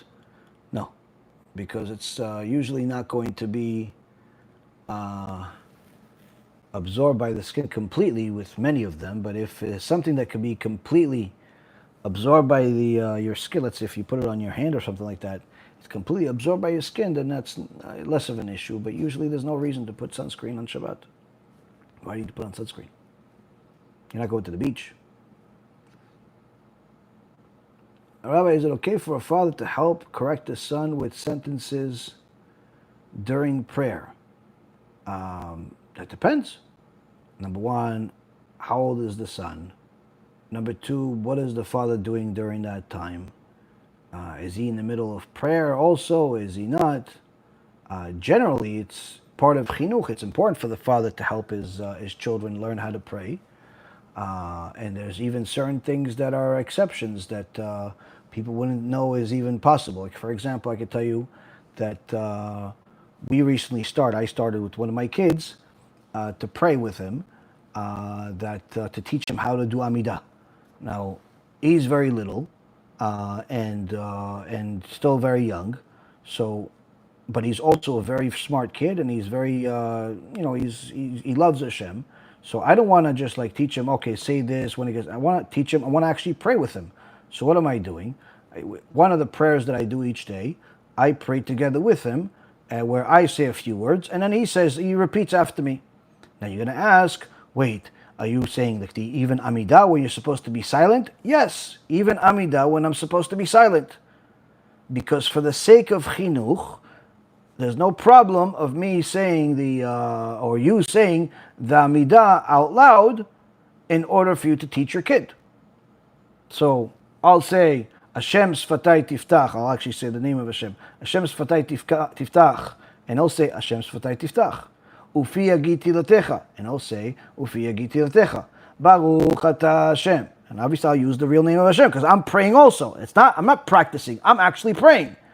And he's going to say the same exact words. And then we'll say the next few words. And we're going to continue. And little by little, he continues to learn more and more. And he starts learning more by heart. And he starts remembering it. And guess what? I told him today, soon I'm going to have to repeat after you. You're getting better than me. But the point is that a person needs to know that it's a Torah obligation for a father to teach his son. Torah obligation for a father to teach his son, father to teach his children Torah. Part of Torah is knowing how to pray. Now, you also have to pick a time and a place to do it, and how to do it. So if you're at home and you're praying with your kids and you're correcting them, there's no problem there. But if you're going to a synagogue and there's a lot of people there, and your son makes a mistake, and you say, no, you should have said that, you should have said this, you have to understand that right now, yes, you may think that you're correcting him, but in his mind, you just murdered him. Why? Because you embarrassed him, because other people could hear. So you have to be very cognizant of not just what's the right answer, but also when is the right time to say that right answer. In fact, the Shulchan Aruch says there are certain things that even if you see your children do that's against the Torah, but they're a very, very young age, don't say anything. Why? Because again, when they're very, very young, there's obviously no, the obligation is not the same. Number two, you can't attack them on every single mistake that they make. You have to know when and how. So in regards to teaching your kid and telling him that he pronounced something incorrectly, no problem. But you also have to pick the right time, and you have to make sure that you do it in a way that the child is not embarrassed. Some parents, for whatever reason or another, they like embarrassing their kids. I don't know why. I don't know, like people have this like bully mentality where they like to embarrass their kids. Stupid, you don't know what you're talking about. Like they insult their kids because that's not the right way. You have to respect your kids. You have to, of course, always keep that certain level of distance where you're the parent and they're the child. But that doesn't give you the right to abuse them or insult them or minimize them.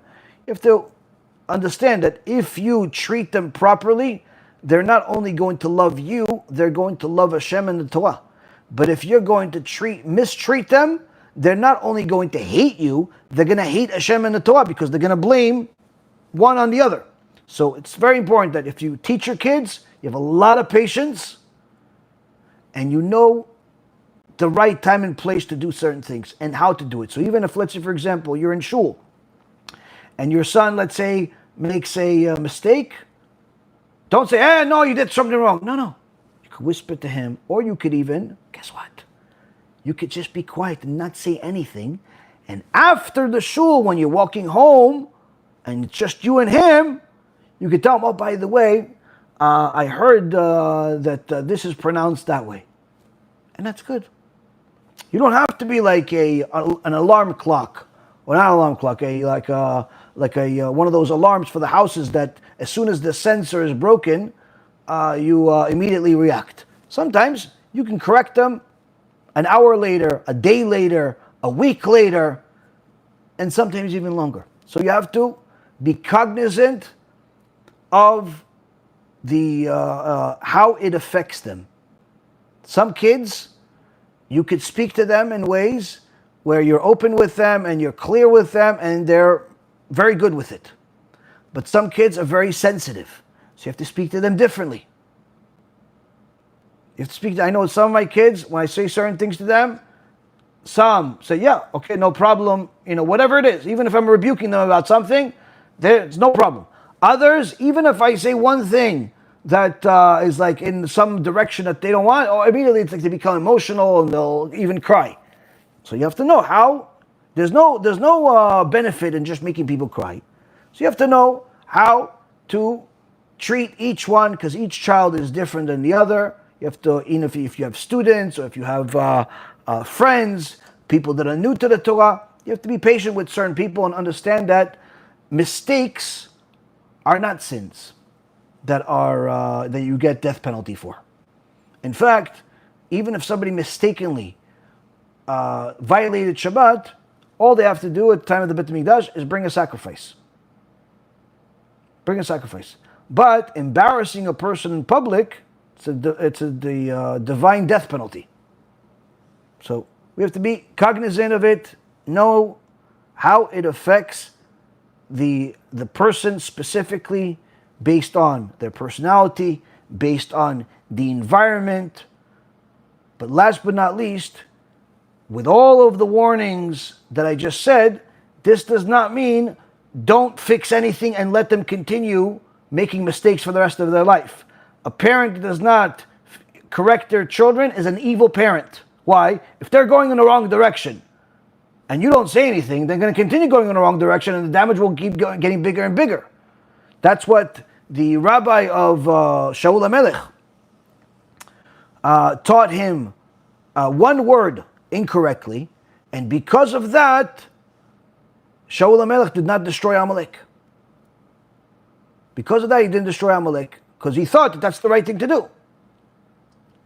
And it was because the rabbi did not correct him when he made a mistake on one word. So it's important to correct your kids when they're mispronouncing certain things or where they make the wrong blessing. But you have to know how to do it, when to do it, and each kid is different.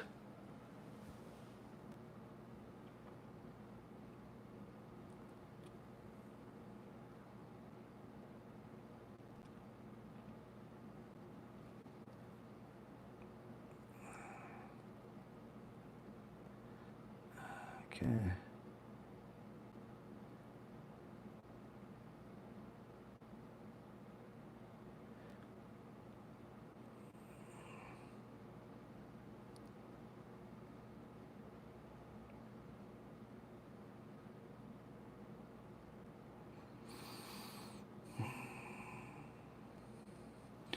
What do I do if I can't sleep at night? Because sleep is very good.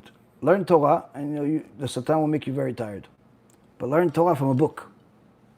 Sometimes learning Torah from a video makes you stay up for even longer. Learn Torah from a book.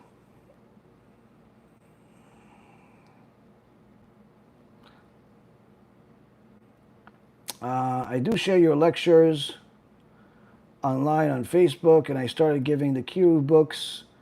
Okay, very good. And good. Keep doing it.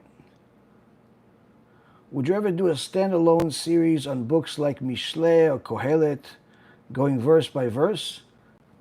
Would I ever? Ever is a very long time, but most likely it doesn't make sense to go verse by verse because it would simply take too long, and I wouldn't be able to study a lot of other things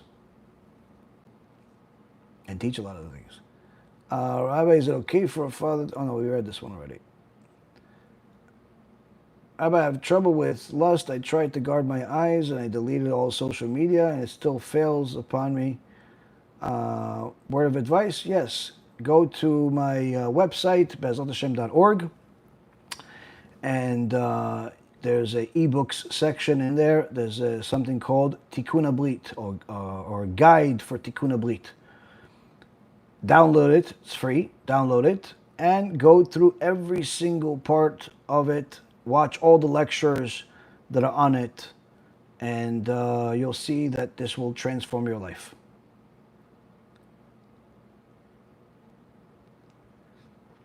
Can I have a blessing? My dental surgery is next week. That it goes well. What are you willing to take upon yourself that's going to make the blessing work? One of the things I learned from my Rav is that when giving somebody a blessing, they have to take some type of mitzvah on in order for that blessing to have the zchut to work, because the blessing is good. It's important. It's something that you could get even from a common person, but the blessing needs fuel, just like the act the good deed that you do is the ground where there's the seed, and the blessing is the water. But without the seed, the blessing doesn't work. So, what kind of mitzvah are you taking on yourself that's going to make the blessing work? You take something on, tell me what it is, and I'll be happy to give you a blessing right here live.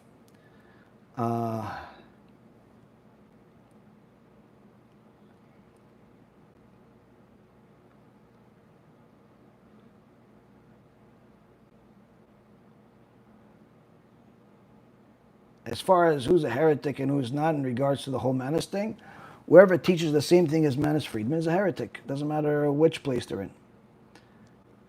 Whoever tells you God needs you is a heretic. Whoever tells you that there's no reward and punishment is a heretic. Simple. Stay away from them and whoever's even like them.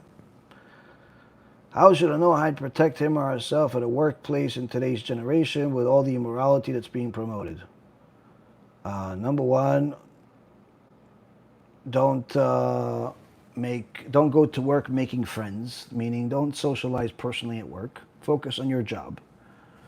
And I think that's already more than enough. Number two, preserve yourself. Be a conservative person. Be modest. And be professional. Please, can you explain what the meaning of the copper serpent that Moshe Rabbeinu made is? Why King Chizkiyahu have the permission to destroy it in Sefer Melachim? So the serpent, the Gemara tells us that Kadosh Baruch Hu told Moshe Rabbeinu to make this copper serpent and put it on top of the mountain to get people to look at it. As soon as people looked at it, because those snakes were biting them, people looked at it, but then they saw the heavens behind it. They saw the sky behind it, and they would be reminded to pray to Hashem to save them. And anyone that did that, Hashem healed them. Hashem saved them. So now, but this particular serpent, in later years, at the time of Chizkiyahu, since it was very, a very important thing that happened, it was at the hands of Moshe Rabbeinu. Some people turned it into an idol. They started praying to it. So Chizkiyahu destroyed it. He didn't want anyone to pray to it, to go against Hashem, so he destroyed it. The Gemara says that Chizkiyahu also destroyed the special sefer that had all of the cures for every disease. People would get sick, they would get cancer, they would get the worst types of diseases in the world. They would come to this book, open the book, open up a couple of pages, look up for their disease. Oh, okay, do this, this, and this, and you're cured. They would do it, and that's it. They were cured. Chizkiyahu destroyed that also. Why? Because he saw that people stopped praying for Hashem for salvation. They, in essence, just went to the book, and that's it. They wouldn't pray to Hashem. So this was not good for Am Yisrael, so he destroyed it. And there was, the Gemara says, there was a few things that Chizkiyahu did that Chachamim agreed with him and said it was good, what he did.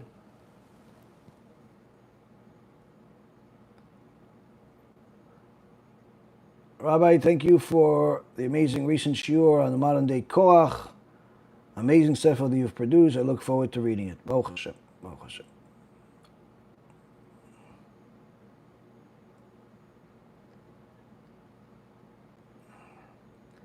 Rabbi, the tradition says that Adam Rishon is buried in Jerusalem. And also Jerusalem is Gan Eden. So when Adam was allowed to come back, no. Tradition does not say that Adam Rishon is in Jerusalem. Tradition says that Adam Rishon is in Me'arat HaMachpelah, the same place that Avraham, Yitzchak, and Yaakov are buried. So I'm not sure which tradition you're talking about, but the Jewish tradition says that Adam Rishon is in Me'arat HaMachpelah. How is the bronze serpent not idol worship? Nobody ever prayed. At the time of Moshe Rabbeinu, nobody prayed to the serpent. This was in essence just to get people to look at something that was shiny. So, for example, if you ever went to a kid's doctor, and usually when they try to get, let's say if they have to give the child a shot, the kids are scared. They see a needle, and they're scared even by looking at it. They start crying. So you could either, be vicious and not care what the kid is doing, or you could do this. What are you doing there? The kid's going to look at, oh, look, hands, fingers. What? He's getting sound. Why are you doing it? Are you making music? No. You're getting the kid's attention. He's looking at that while you quickly give the kid a shot. And by the time you realize you got the shot, already he's forgot whether he's supposed to cry or smile or whatever it is, you finished. Same thing that you have to do sometimes with older people. You have to get their attention in different ways. In order to deliver the message. So the same concept here. Human nature is human nature. And when a bunch of snakes were biting people and killing them, it's very hard to get their attention by saying, "Yo!" They're not going to do it. They're running away from snakes. But when the people were, after they got bitten, they were on the floor, they were dying, and yet they saw something was shining in the sky. Naturally, they looked at it. When they looked at it, they also looked at what's behind it, which is the heavens, and then they end up doing tshuva, and Hashem revived them.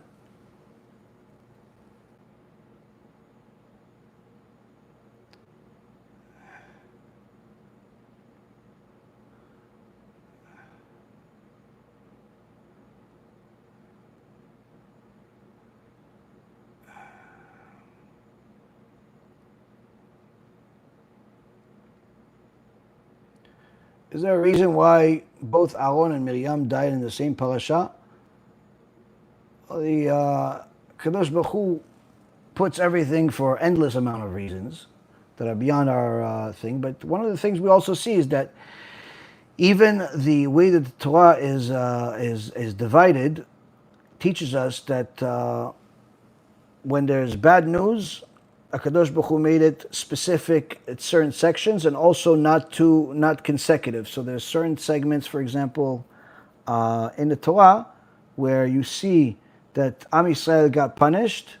They did something bad. They got punished. Let's say 2 parashot in a row, and then there is a section that took place many years before these bad things, but Hashem inserted it over there in order for it not to directly connect the text to the very next thing that happened, which was also sin and punishment.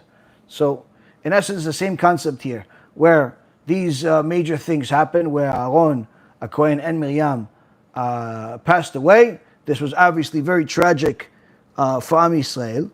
So therefore, HaKadosh Baruch Hu condensed it to be in one place and not spread it out further. But of course, there are endless other reasons. This is just a simple explanation of just the ways of the Chesed of Hashem. Why does Cain and Abel sound like cannibal?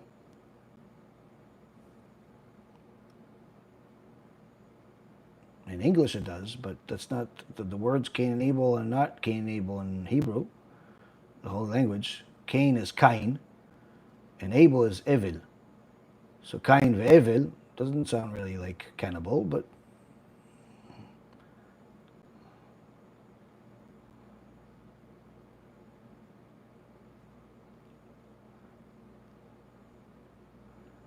on your website there's a wasting seed part.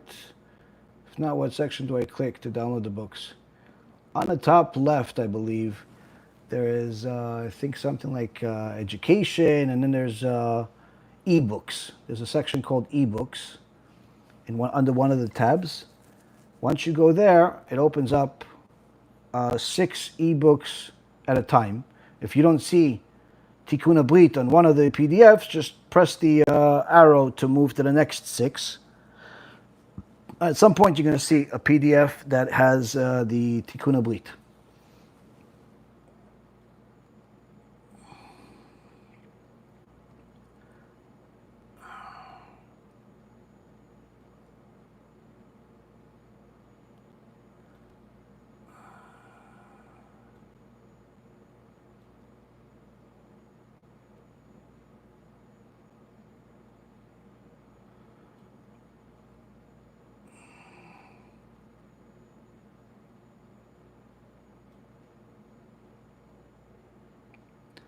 Are Pashtuns lost Jews? They match all the signs of being near mountains, warriors, and so on.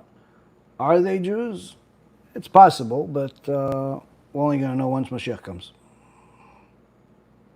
Would it be okay for a man to perform the purification ritual and shave all of his hair before taking on a big Torah commitment? It's not something that we do today. It's not, it's the time of the Beit Mikdash. You can't purify yourself that way. You're not a Kohen. You're not at the time of the Beit Mikdash. It's not really relevant. You're just deluding yourself to thinking that this is going to make you holier. It's not going to do anything for you.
Why are Samaritans not part of the Jewish people? Because they separated themselves from Am Yisrael. They went against God.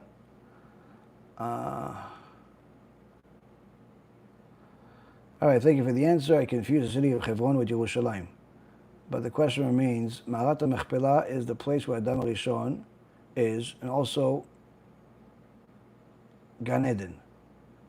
Was Adam HaRishon allowed to go back to Gan Eden? No. There's more than one Gan Eden. There's Gan Eden in this physical world. There's also a heavenly Gan Eden. So he's not he didn't go back to the physical Gan Eden here. Once you get kicked out, you get kicked out. And there was even angels at the gate of Gan Eden that would not allow anyone in.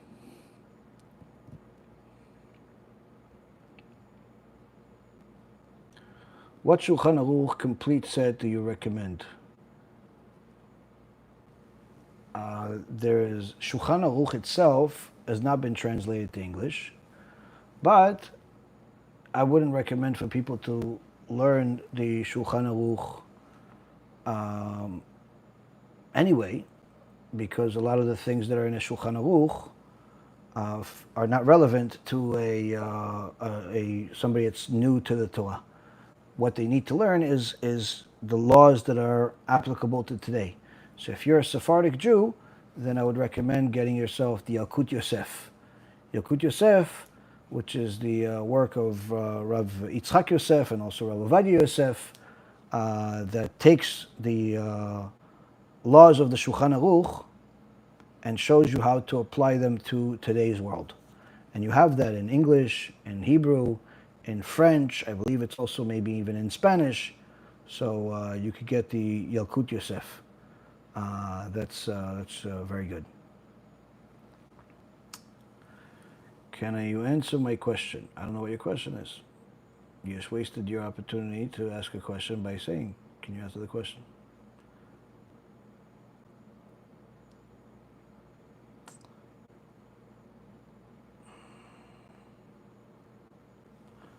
All right, a couple more. Is gambling a sin? Yeah, I have several videos about it. Gambling for a Jew is a very big problem because when you're sitting down to gamble with somebody else, you're sitting down because you're assuming that you're going to win. And therefore, when you lose, the other person takes the money from you, even though that's the rules of the game. In reality, had you known that for sure you're going to lose, you would not play. Nobody in their right mind would just go there if they knew guaranteed they're going to lose. Everybody thinks they're going to win. So that means that when you give the money that you've lost to the other party, you're not giving it willingly.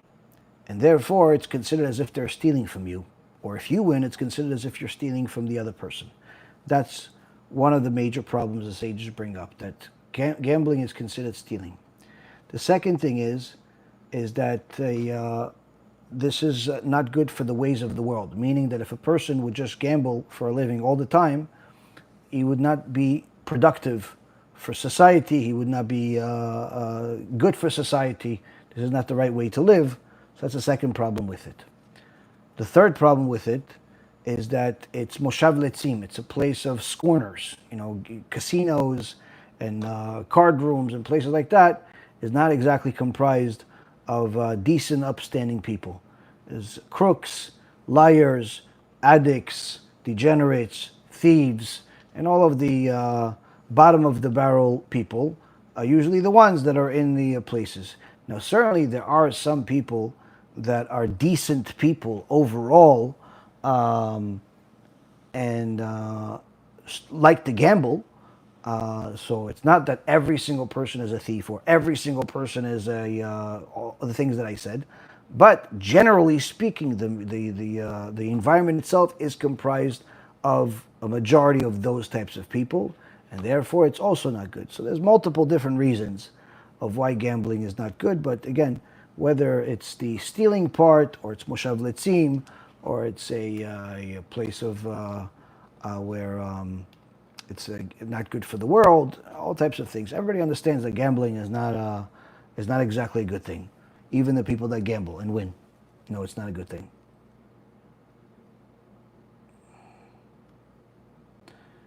Does the same problem apply to gambling and lottery? It depends what you mean by gambling and lottery. If you mean by putting a lot of money to buy lottery tickets, then yes, it's the same thing.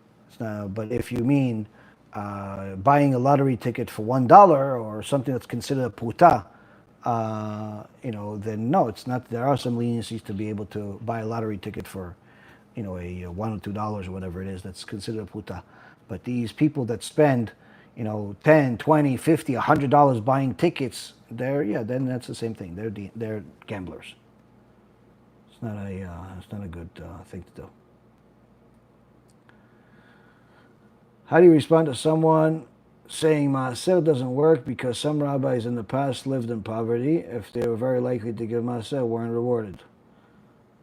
You say to those people that HaKadosh Baruch Hu deals with people the way that they can handle be done. If they were tzaddikim, if they were righteous people, then many times they did not give maaser because they wanted to be rich. They gave maaser because they wanted to do the will of Hashem. In fact, when somebody saw the Chafetz Chaim give his son a blessing, he saw that the Chafetz Chaim said that he doesn't, he blessed his son to never become rich. So the person asked the Chafetz Chaim, why would you give him such a thing? I mean, isn't it good to be rich? He says, no, I know what's good for my son. It's not good for him to be rich. So while the average person out there thinks that being rich is a good thing, the truth is that being rich is a bigger test spiritually than being poor. So giving maaser, the sole purpose of it is not just to become rich. It's to do the will of Hashem. Now, certainly, giving maaser is a good thing, and certainly if a person follows what the sages say, and they're at the level where Hashem knows this is the person, I'm going to give him success as a result of it, that Hashem will give him success. But make the person very, very rich. But there are certain people that are so elevated as far as spirituality is concerned that they themselves don't want to be rich because they don't want that test. They don't want the test of being rich. In fact, one of the things the Gemara says about Rabbi Yehuda Nasi, Rabbi Yehuda Nasi was the richest man of the land. He's also the one that wrote the Mishnah. He's also the one who wrote several other things. And one of them being Perek Shira. And anyway, Rabbi Yehuda Nasi was very, very rich. But at the end of his days, he looked up to Shemaim and he said to Hashem, you know that I did not enjoy all this wealth even as much as my finger, my small pinky finger. Meaning that as much as rich as he was, it was a burden for him, in essence. It wasn't like the pleasures of this world like people do today. He used the money to publicize more Torah, to help the poor people, to do the will of Hashem. So for a person like that, Hashem gave him wealth, and he used it the proper way. Most people don't use their wealth that way, and therefore it's better for them not to become rich. But if a person is doing what Hashem says, and as far as giving maaser, is very, very particular about it, then they can become rich. There's no question about it. There's no issue with Chachamim, Tzaddikim that did not become rich even though they gave maaser. Because again, remember, their desires are not the same thing as the average person's desire.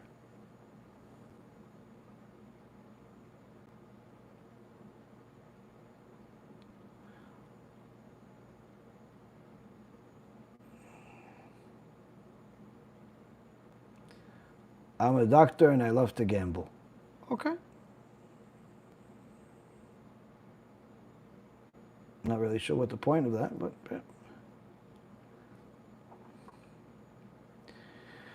Rabbi, would you consider a series on the parasha with commentary by Onkelos? I've already done it. I've done it for over the years. If you look at, there's a playlist of different, I believe every parasha of the Torah, I have at least 1 or 2 lectures about it.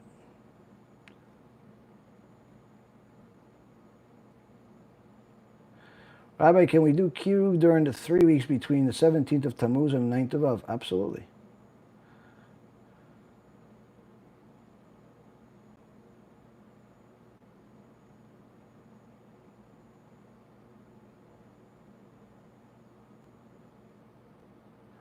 My friend eats kosher, but when we travel, he eats nothing.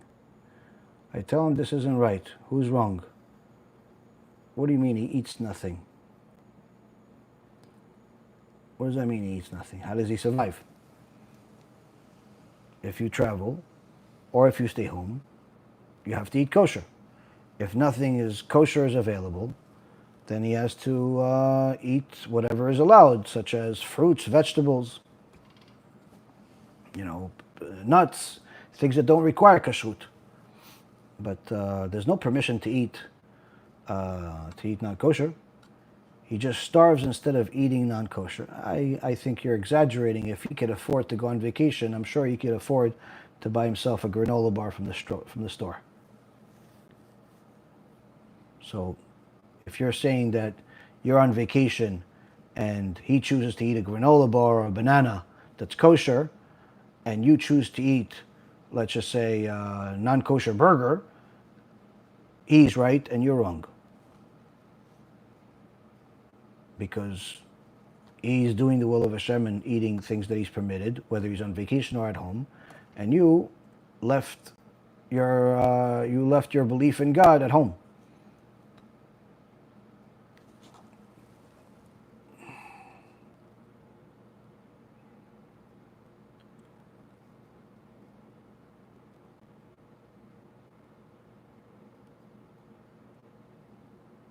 I have a gambling addiction and I lost 7,000. Any advice, please? Stop gambling and find something else that occupies your mind that is not going to require all that money. I would say read the Chumash, the 5 books of Moses with commentary by Rashi. You could get, if you don't have a copy of it, you get one on artscroll.com. They sell really good stuff. You could read a book called Chovot HaLevavot, the Duties of the Heart, published by Feldheim or ArtScroll, that will teach you the purpose of life, and including gambling, including business, including all the different things that you could ever think about during a lifetime. And the more you occupy your mind, the less you're going to have a lust for quick wins, immediate gratification, and desire to gamble. But it's not an easy thing to overcome. You're not going to overcome it unless you replace it with something else. I used to play poker many years ago before I did tshuva, and it's certainly the game itself is fun. So when I found out that it's not allowed, it wasn't a easy thing to do, but it was a necessary thing to do. The more a person understands that they're in this world to do the will of God in order for them to benefit, in order for you to benefit yourself, you're doing the will of God, you're doing what the Torah says, the easier it becomes for you to stop doing things that you want to do, but you're not allowed to do. So the reason why people continue doing things that are against the Torah is because they do not comprehend the ramifications of their actions. The more you believe the Torah, the more you understand the Torah, the more you understand your purpose and obligation in the world, the easier it is to become someone that gives up on worldly desires.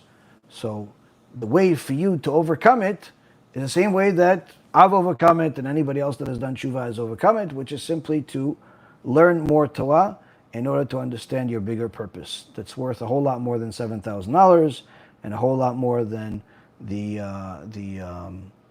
whole life of gambling.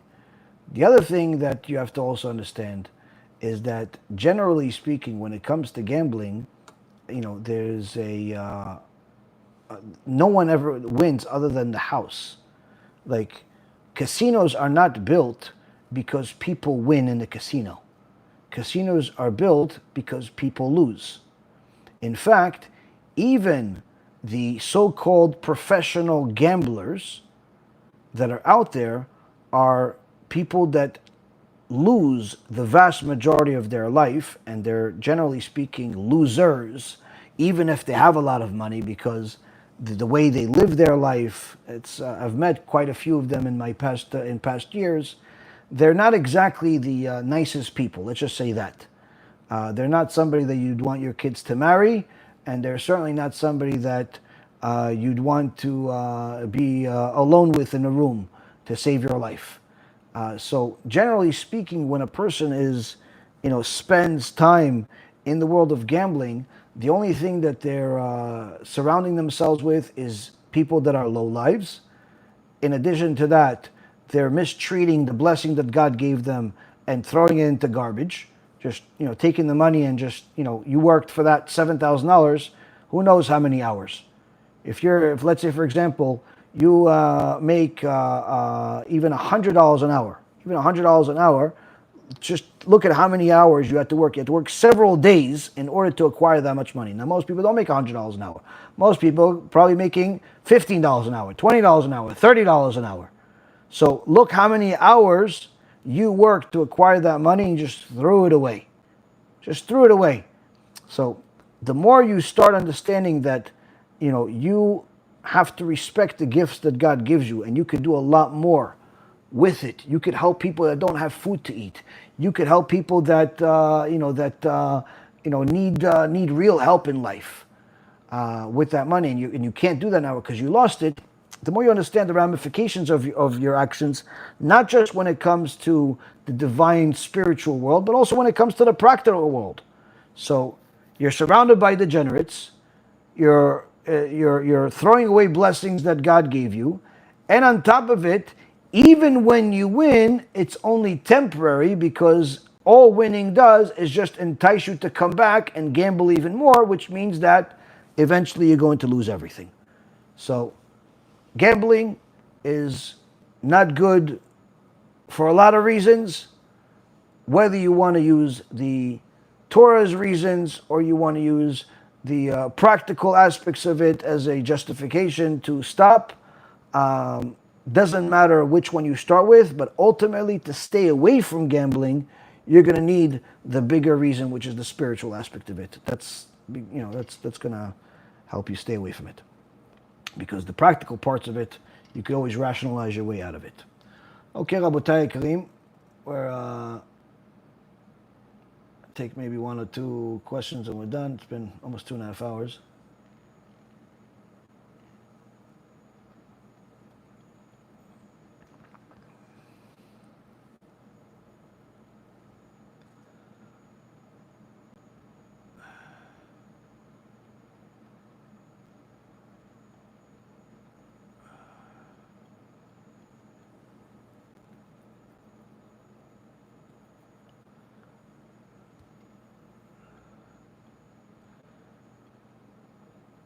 Rabbi, can I have a blessing that our family will get our home in a few days? I will give my tzedakah before the end of sunset tomorrow. The sooner you give your tzedakah or whatever good deed you're going to do, the sooner that fuel is going to go into the blessing in BeEzrat HaShem. That's going to be the blessing that will give you a lot of success to get the house and to bring a lot of good into the world as a result. BeEzrat HaShem, you succeed.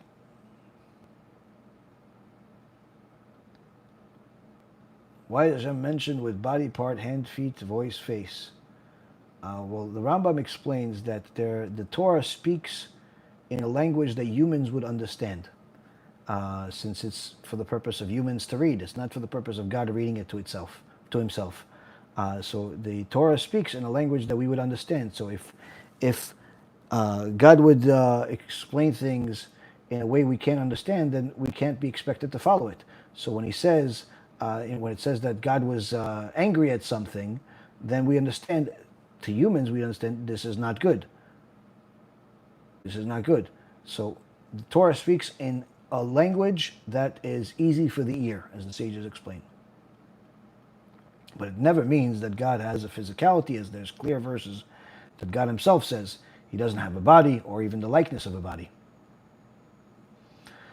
How could I explain the new book against Manis Friedman, the Kofel, to people who misinterpret the book by the title? By simply telling them, this book is a book that is fighting against a heretical book that was published by Rabbi such and such that says things like God has a body, or that God needs you instead of you need him. So this book is showing you the proofs from the Torah that he is wrong. So in essence, the reason why this book is called Too Bad That You Came to the World is because it's a direct response to his book, which says, I didn't ask to come to the world. That's it. But that's the lengthy way of explaining it. The easiest way to explain it, oh no, this book is by a Dayan, a Talmid Chacham, and look, and you open up the book, and as soon as you open up the book, there is the Askamut. There is a words of support by some of the biggest rabbis in the last 100 years. Rav Ovadia Yosef, Rav Mazuz, all of these are different rabbis that have supported us over the years, either myself, Rav Efraim, or both of us. So these are the biggest rabbis in the world that that support us. So this is a book that is in response to someone that is distorting the words of the Torah. How do you say Hashem's name? You don't. You don't say Hashem's name.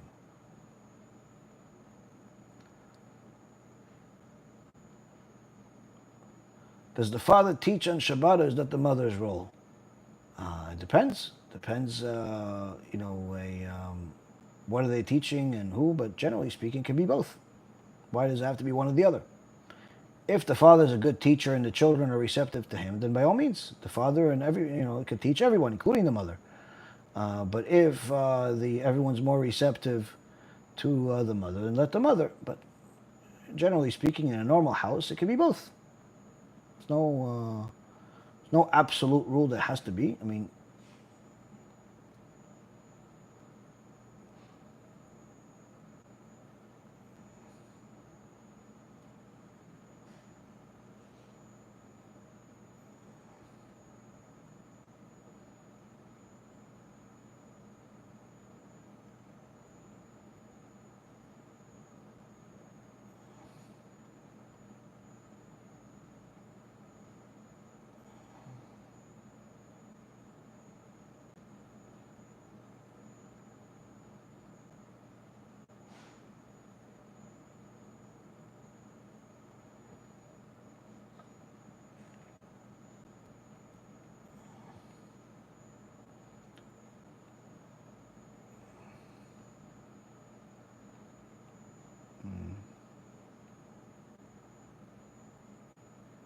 okay, I'll take one last question.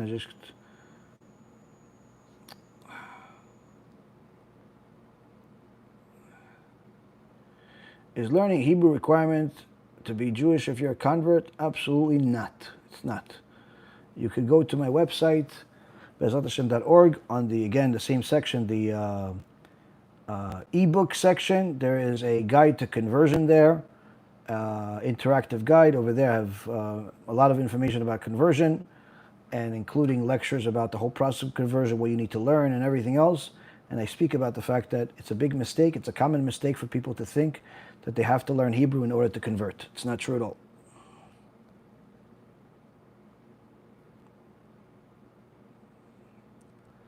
I asked 4 times about Ol Sameach. It's not a good sign, but I'll keep asking if they are blasphemous, heretical. You're asking a question that you already know the answer to, so I'm not exactly sure if you're just simply looking for attention or you're looking to make a clip. I've already said, those rabbis like that guy Boton, Yitzhak Boton or Boton, whatever his name is, he is absolutely an apikos, and I've said it, and I'll say it again, because he says things that are against the Torah. He's become one of the little prodigies of Manis Friedman. He's trying to build himself a stage by saying the same exact thing and manipulating the Torah.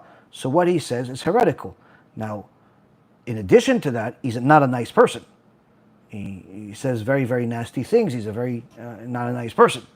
Now, on the other hand, some of the other rabbis over there are not like him.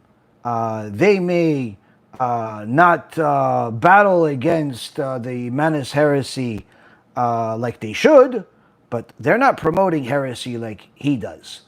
But generally speaking, anyone that says, doesn't matter if it's Or Sameach or it's a planet Pluto, anyone that says things that are against the Torah is a very, very big problem. If they're saying things that are heretical, they're a heretic. Doesn't matter who they are. So the book that we have has the clarifications of not only what Manis Friedman says, but also what the sages said, and a clear explanation of what everything is, based on what the sages say, and not based on my opinion or Rabbi Efraim's opinion, but rather based on what the sages say. And from there, anyone that reads it will understand why Manis is a heretic, and why anyone that follows him and believes what he says is also a heretic, even if they're not teaching it. Even if they're just following it and they say they agree with him. That's heresy. Now, it's a very, very big problem. It's the biggest cancer we have in the Jewish world today, that unfortunately people are unaware of to the level that they're supposed to, but we're doing whatever we can to help them. But as far as, I can't speak on every single rabbi that works on Or Sameach, because I don't know every single rabbi. I know that the Boton one, he is the most problematic. I know that at least one or two other rabbis, if I remember correctly, have mentioned it like as almost like a side comment and trying to rationalize it, whether it's possible, not possible. But again, even the ones that are trying to word it in a way that it's permissible, clarify that they don't mean what Manis Friedman means. This is the same thing, and I'll finish with this point. This is the same thing as I tell people about the word Messiah or Mashiach. When a Jew that believes in the Torah says Mashiach, they're referring to the descendant of King David, who is a human being. That when Hashem selects him to become Mashiach, he will give him certain powers and abilities and so on. But this man that will become Mashiach is the son of a father and a mother that are humans. He's not the son of God. He's not an alien. He's not an angel. He's just like every other human being in the world, born from a father and a mother. When the Christians and anyone that believes the New Testament says Mashiach or Messiah, they're referring to their God, their idol. So it's the same word, but two completely different meanings. So when it comes to the rabbis at Or Sameach, when you have Boton versus the others, which I'm sorry I don't remember the names of, it's two different things. Why? When Boton says it, he agrees with whatever Manis Friedman says, even when Manis Friedman actually made fun of Boton. In his face, Boton agreed with it. He's almost like idolizes him. It's very, very strange and disgusting. But nonetheless, he agrees with everything that Manis says. What Manis says is like Moshe Rabbeinu said it, L'avdil. It's disgusting and really, really just pitiful. But nonetheless, he means the same thing as what Manis says. Whatever Manis says, that's what Boton says. He tries to reword it, read this and read that, all with an effort to build himself a stage. When the other rabbi has said it, clearly he explains and shows that he does not mean what Manis says. Manis says there's, as a result of God needs you, there's no reward and punishment. No one will get punished. He's referring to the Gehenom is just a place you don't feel like a soul, and that God's going to say, I'm sorry to you because of the exile, and God has a body, and that's real, and yours is all types of nonsense. So, Boton agrees with Manis, regardless of what Manis says. The other rabbis actually have a brain.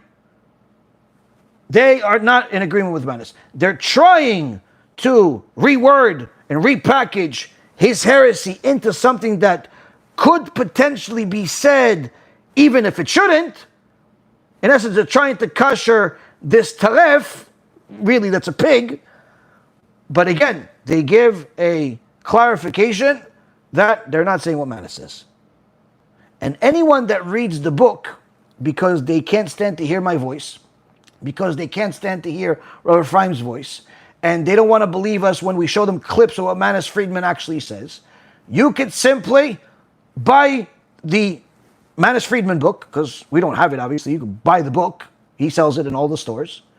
And then you can get our book for free. Free. And compare everything we wrote that he says versus what he actually writes in his book. And you'll see that everything is word for word. We didn't make up anything.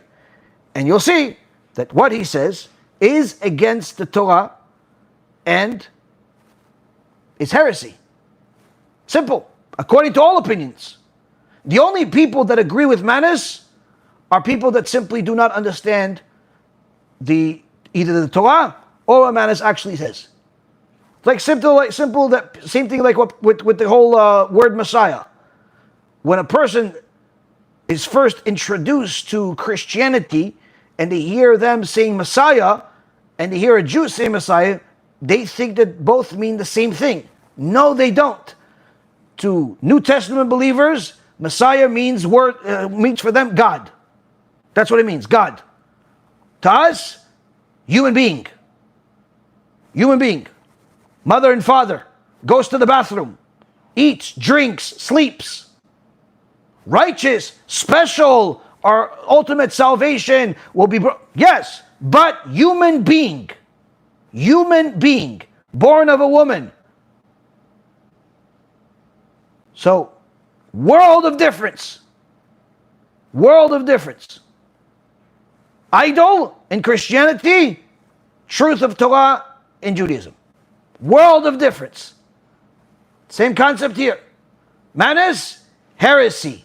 People that believe and follow what he says, heresy. Against Torah.